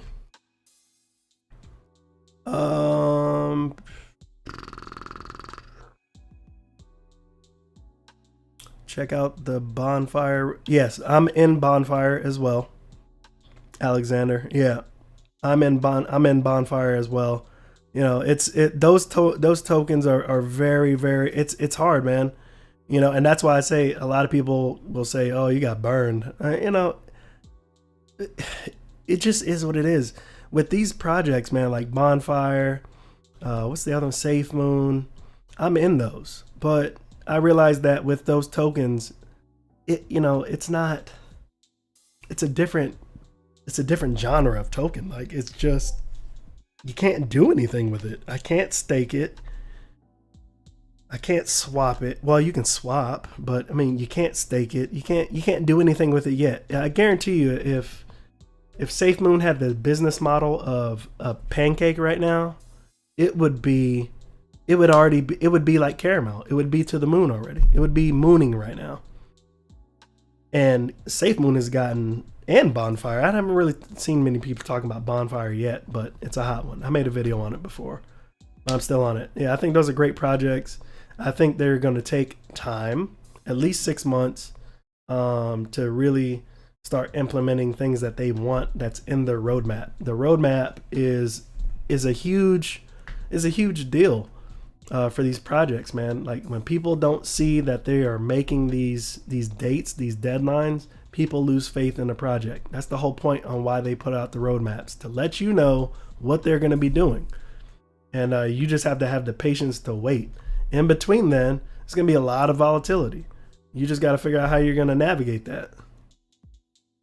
Some people are pulled to and fro by just seeing the dips and the you know, who cares if people are selling? If they're selling and you really believe in a project, buy some more. Look at the big ass dip SafeMoon just took yesterday. Oh, that's side token. What is this? Glass SafeMoon. Look at that huge dip that it took the other day. Was I discouraged? Hell yes. I was like, oh my God. And then it recovered just a little bit, and then it dropped again. And I was like, yeah, this project may be done, man. It may be finished. But this surgence right here just tells me that there are more and more supporters that are just filling in the gap from everybody that's dumping. Okay, dumping, that's great. I mean, it looks bad on the chart, but guess what? They just freed up all those millions of tokens for everybody else who wants to stay in the project. So that's the way I see dips. You know, maybe it's not the same for everything, but that's generally how I see dips. This is Bonfire struggling. Yeah, they're struggling, but you know, I mean, just let it do what it does, man. You know, I try not to look into these too much every day. It's hard. It's hard. You get discouraged. You're like, can you just fucking go to the moon already? I got plans, man. I need to buy. I don't even want a Lamborghini. I just want. I don't know. I just want a new Hummer. That's the new YouTube car. That I just want a new Hummer. That's it. Just want a Hummer, man. I want to be able to crab walk, like I saw on TV. Like I just want a new Hummer. That's it.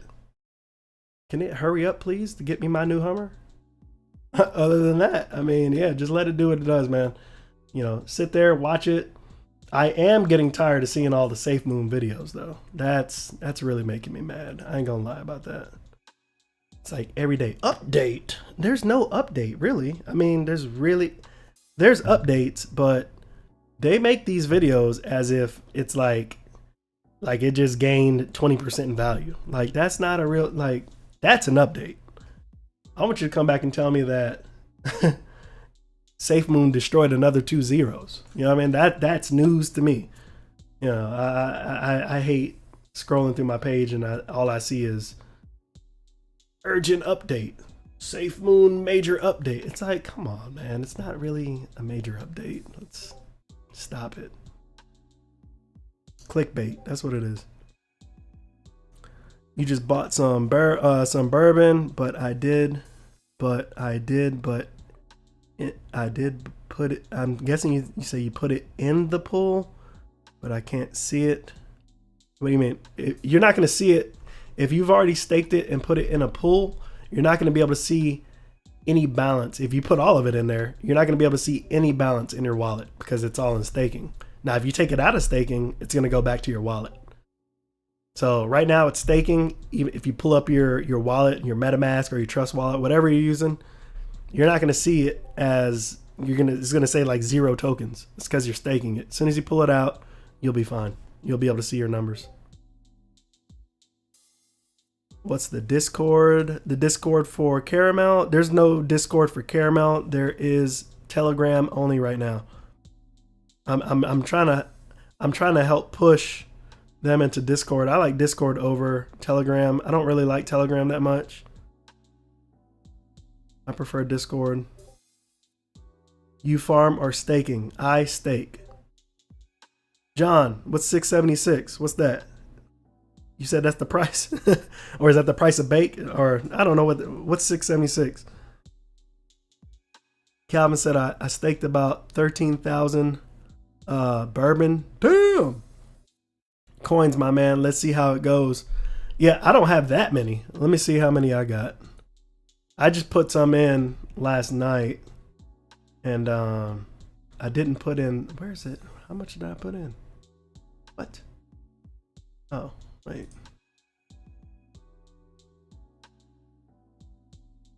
And I just went for the regular, what? Hold up. Oh. Hey guys, they just did, matter of fact. Okay, so I'm gonna pull you in here real quick to bourbon, give you guys an update. So you remember how I was talking to you, right? About them doing the V2 migration. Well, it's up right now. I just try to look at my balance because of I try to look at my balance because of Calvin. Yeah, this Calvin gave me that update, and it looks like they have gone ahead and they're starting the yeah, they're starting it. It looks like they've got it going.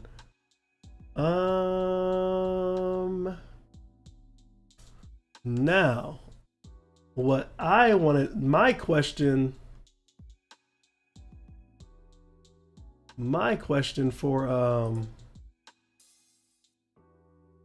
this was they were talking about the migration. My biggest issue with the migration was, will I still be able to, do I need to switch over my staking?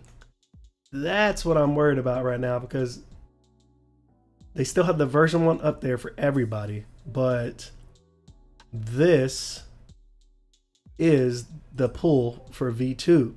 So I think what we might have to do, Calvin, I think we might have to unstake. I think we might have to unstake and then restake in the V2 pool. That's what I'm guessing. I was in the Telegram trying to figure out exactly what to do, and I was under the assumption that it would happen automatically, but it may not just yet. I would still wait because they're going to be migrating stuff, and it looks like they just literally started doing it. I don't know if it's finished yet. I'm about to check the Telegram to find out, but yeah, if that ends up being the case, then we'll have to go to version 1. We will have to go to version 1, go to the distillery, unstake, right? Unstake, unfortunately, and then go back, you know what I mean? And then go back and do it, you know, and do it all over again. Like, so, yeah, I don't know. It's just, we got to give it some time. See, because it didn't even let me go back to the new site. So I would just hold tight, let it finish what it's doing, and then we'll see what's going on with it later. But yes, I don't think oh, that's the wrong one. I don't want that.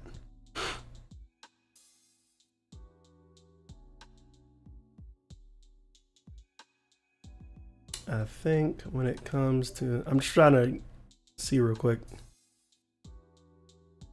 how much I put in there last night. I mean, it was, I only put like a couple $100 in there or something like that. To see, you know, just to kind of get my feet wet. So no, I have 21,000 tokens in there right now. 21,000. And my goal for something like this, I'm going to tell you my goal. It's a very simple goal. I want to be able to put, I want to be able to have at least 50,000 tokens. To me, 50,000 tokens, it's like the perfect median, safe zone for me. I lose it. I'll cry a little bit. I might curse a little bit, but I'll get over it. But it looks good, man. 60x right now. So we'll see when they're done with this migration. But to me, 50,000 tokens at a price point at 2 cents, that's great. I mean, that's great. You know, whatever it goes up to then is just extra on the cake. You know what I'm saying? You're just Xing at that point. 2x, 3x, 4x, 5x. You know what I'm saying? Like the potential for it to go from a very low cap, like a very low value, to like 20 cents, the probability is a lot greater than it going from 20 cents to $1, or, you know what I'm saying? So that's why I like to get in a little low, because usually it'll have enough push. And if it gets to like 20 cents and you're like, you know what, I want to get out. Well, you can get out, and you've pretty much made a really, really nice chunk of change. You know what I'm saying? So yeah, that's my goal for a bourbon, is to get at least 50,000 tokens in there before the price starts moving higher. I want 50,000 tokens before that shit goes to 4 cents. Let's put it that way. Let's see. Thanks for the intro. The dips. Thanks for the intro. If the dips, well, that's part of the game. Yep, it's part of the game. Things are going to dip. That's a part of the game.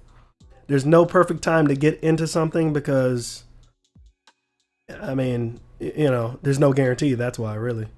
Total supply is only 4.2 million. Definitely $5 at least. Of course. Of course. See, people don't look at that. You look at the valuation, it's almost 4.2 million for Caramel, man. Like, a $5 token is like almost like a given, but you just don't know how long it's going to take to get there. I said it could take a week. It could take a couple days. I mean, shit, by Wednesday or Thursday or something, we could be looking at a $5 coin and be wondering, when is it going to hit $10? That's what we could be talking about. You never know. Is using V1. I have unstaked it. Thanks for answering. Okay, so yeah, okay, so it's in V1. I need to figure out how to get back to V2 because I was just on there. I need to unstake probably and go restake on V2. I'm guessing that's probably what I'll have to do. But in the Telegram, the dev, the Captain Bourbon, he did say that he will leave the V1 link up there so people can keep staking until the migration is complete, and then they will give further guidance on telling people get your coins the hell out of those farms and migrate it before they shut the V1 down. But they're not going to shut it down right away. They're going to leave it rolling until V2 is completely rolled out. Let's see. It was using V1. Gary said, how many bourbon did you buy? Right now I have 21,000 tokens. 20 is like 21.6, something like that. 21,600 or something like that.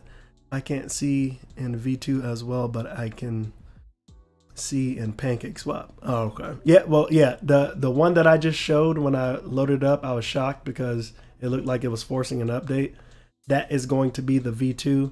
I guess they're still working on it. He might have pushed it live on accident, but maybe just hasn't finished migrating yet. Just gotta keep an eye on it. Might be done today. Unstake it now, please.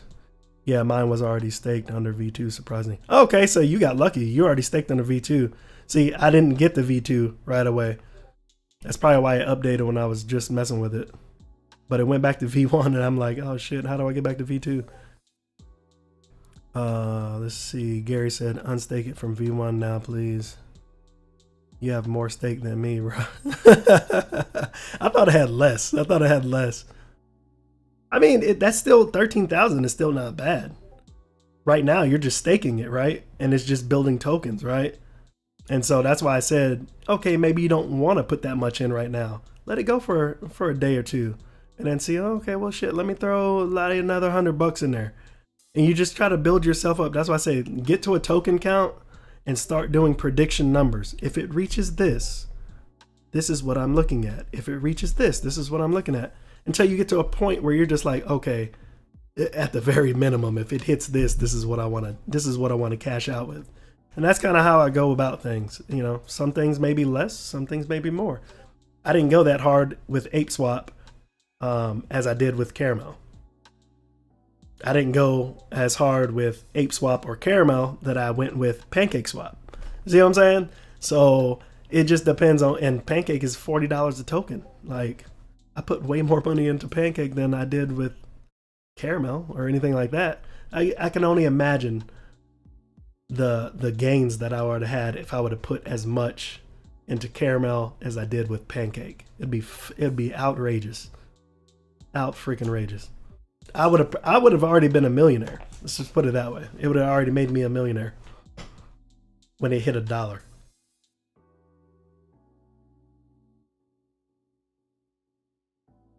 Let's see. Yesterday it was 11 cents. There's a FUD and I thought it's a scam, so I ignored it. Which one? What was that 11 cents?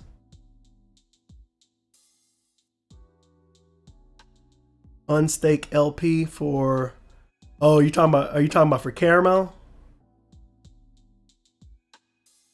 The LP is a scam? I mean, either the LP is a scam or Caramel is a scam. Like, which one is it?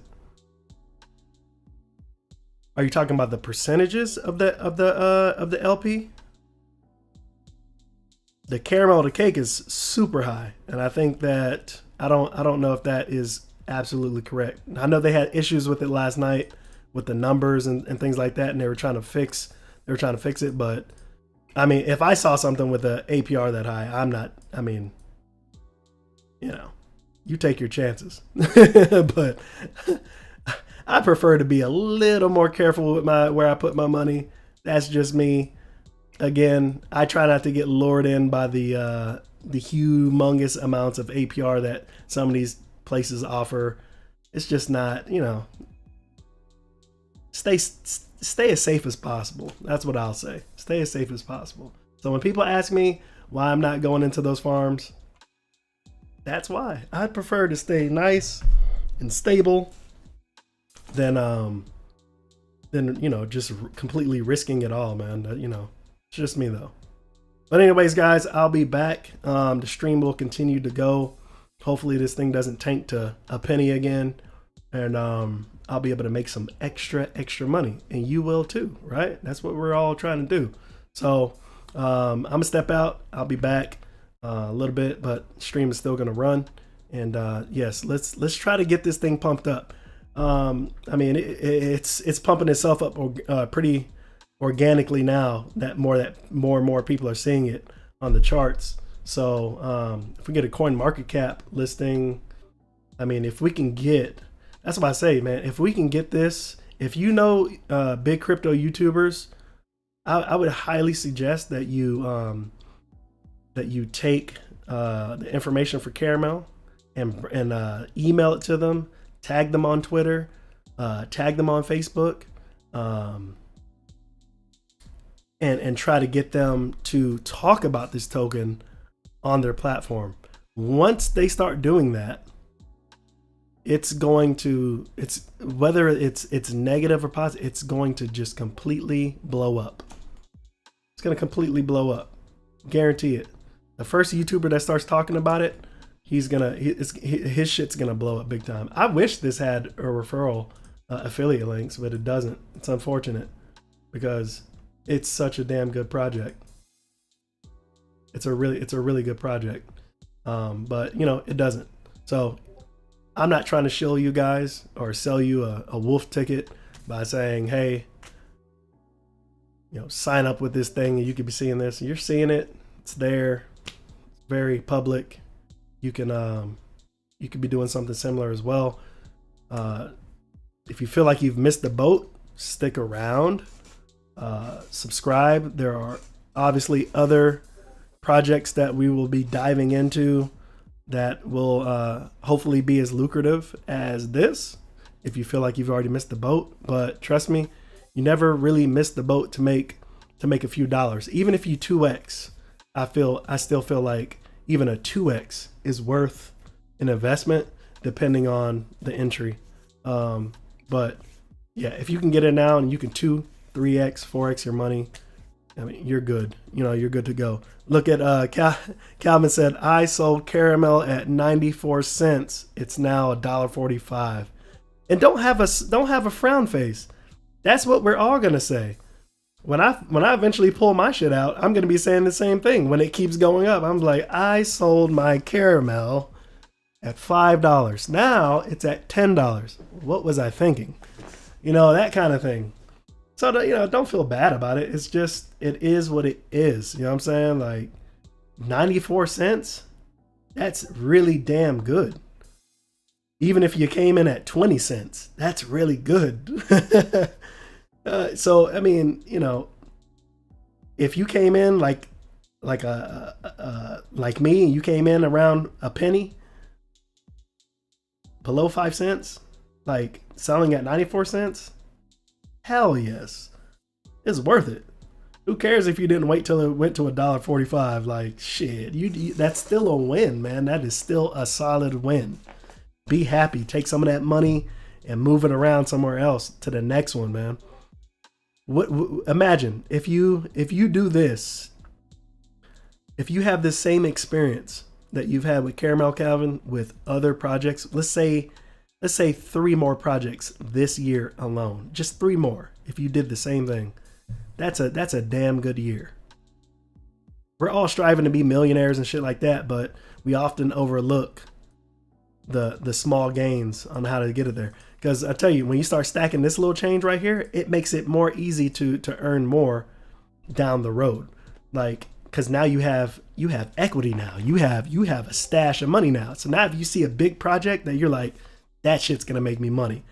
Now you don't have to worry about, oh, well, let me go in with like, well, let me only budget $500. I can only put in 500, or I'm gonna have to put it on my credit card and go get money. Like, nah. Now that you've done like 2 or 3 of these projects and you've got some thousands sitting aside, now you can be like, okay, now I can come in like a big dog and stand to make more money. You know what I'm saying? Like when I was looking at Safe Moon and stuff, when it first dropped, dude, all those people that dumped really high, you're looking at the numbers and you're like, that's not even high at all. Why would they sell? That's because they bought billions and billions of tokens at the very, very beginning. So the ticker, it only needed to go to eat up so many zeros before you can really see a big gain with billions or $1 trillion of tokens. So it all depends on how strong you come in. Those guys who are selling big time, people are like, why are they selling? Because they just made a effing killing. They don't need to wait to become trillionaires if the damn thing hits a penny. You know what I'm saying? Like they don't need that. All they needed to do is hit maybe like 4 zeros. That's it. And they're dumping. They're gone. On to the next one. So what pool am I in Caramel? Just a regular Caramel swap. Right one. It's a 6x multiplier. Sitting at 201% right now. And that's it. As you can see, there's the rest of my stake right there. It's just sitting there. I've got my initial money out well before it even started popping this crazy. And so the rest of it, I'm just gonna leave it in there. And hopefully I don't lose it. I'm hoping to God I don't lose it. But if I do lose it, I've already made that. So, it would be a very hard pill to swallow, but I already did win. So it wouldn't bother me forever. But I'm just going to leave it in there. Trust me, I have anxiety about leaving this shit in there. Trust me. Look at this price. Look at this. You don't think I have anxiety about leaving that in there? I don't care if it's, I've already won. This is just what's left. I don't really want to leave it on here, but it's still generating me money. So why not, right? It's making me money. I'm just going to keep it there until I feel like if something gets fishy, start seeing some crazy shit, then I'm getting out. I'll get out as fast as possible. Oh my God, I'll get out as fast as possible. We're running for the hills.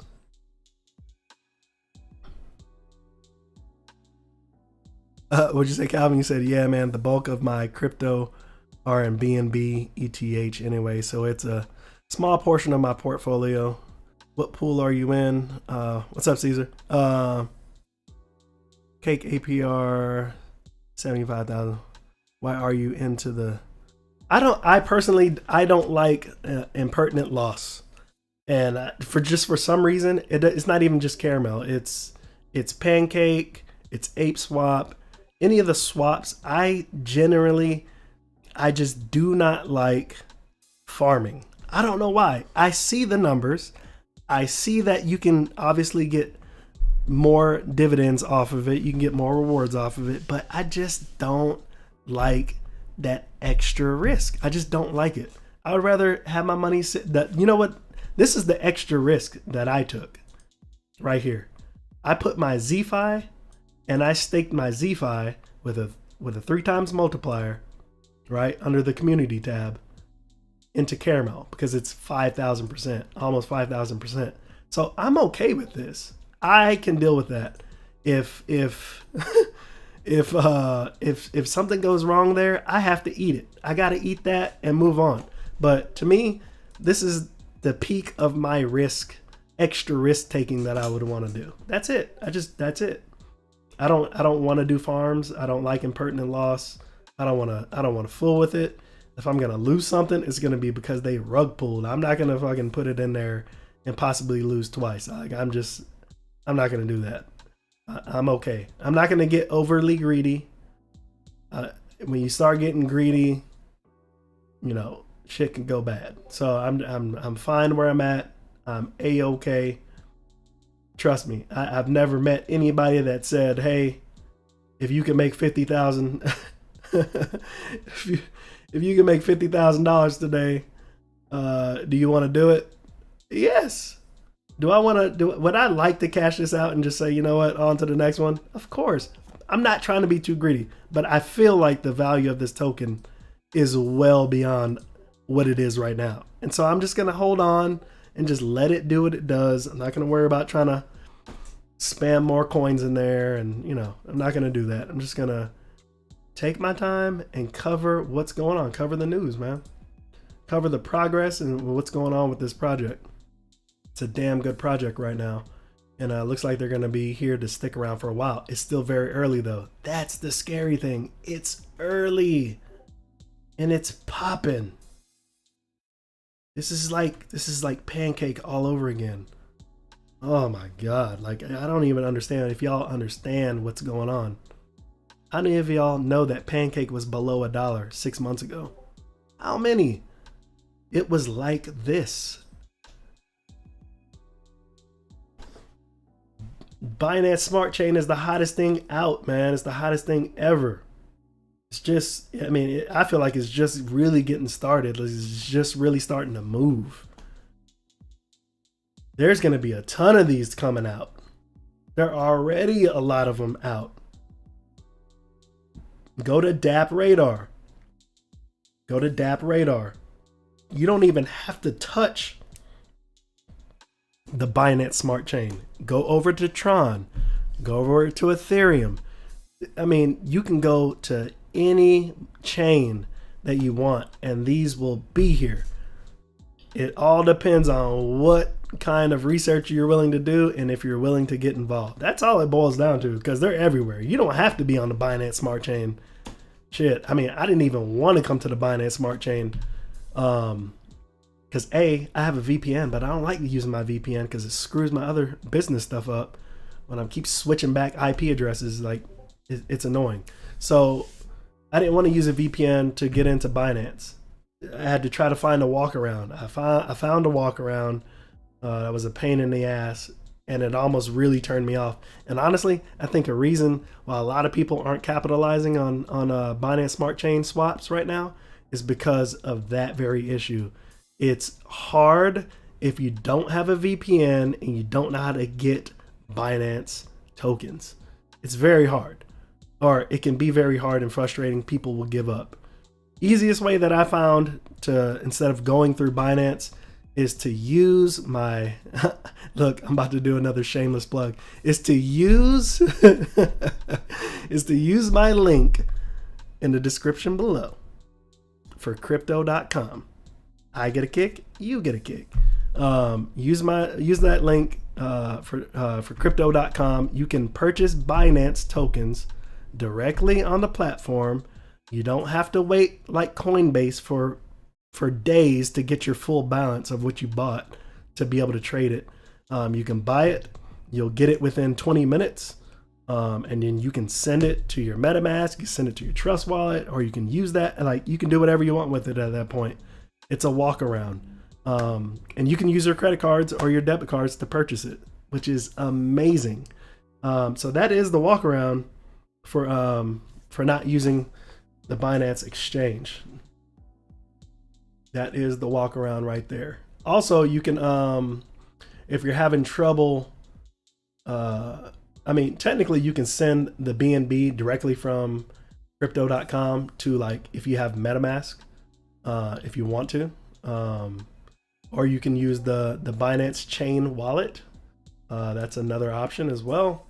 There's options to get around this Binance exchange thing, but you know, we'll see. You know, we'll see. But you can win. Everybody can win. We can win together. I can watch you win. You can watch me win. You know, this. I'm not gonna say I have all the answers when you're watching these videos, but what I'm hoping is that we can build a rapport with each other. We become a community and we start talking about those things. There's gonna be things that I don't even know about yet that you may know about. You know, I didn't know that. Oh shit, you brought a coin out. I didn't know about that. I didn't get to see that yet. You know what I'm saying? So that's the importance with the community. When you build a group of people around each other, a little tight-knit community. I think I might start a Discord as well, just to kind of keep in communication with people who are really passionate about this and who really want to make money. Because the more people that are involved with the same mindset, the more good can come out of that. You know what I mean? What good is one person turning everybody on to something when there could be multiple people that can turn everybody on to something? More collective minds, the better, you know, the better your rewards. That's the way I see it. So, all right, guys, I can stake the extra 300 mil that I need for the farm. No, do not stake that. Don't stake that extra 300. Don't do it. Don't do it. I think you might be able to, as long as you started the farm, but don't quote me on that. I might be wrong. I might be wrong. So anyways, I'll be back. Yeah, we're at $1.51. Looks great. I'll be back.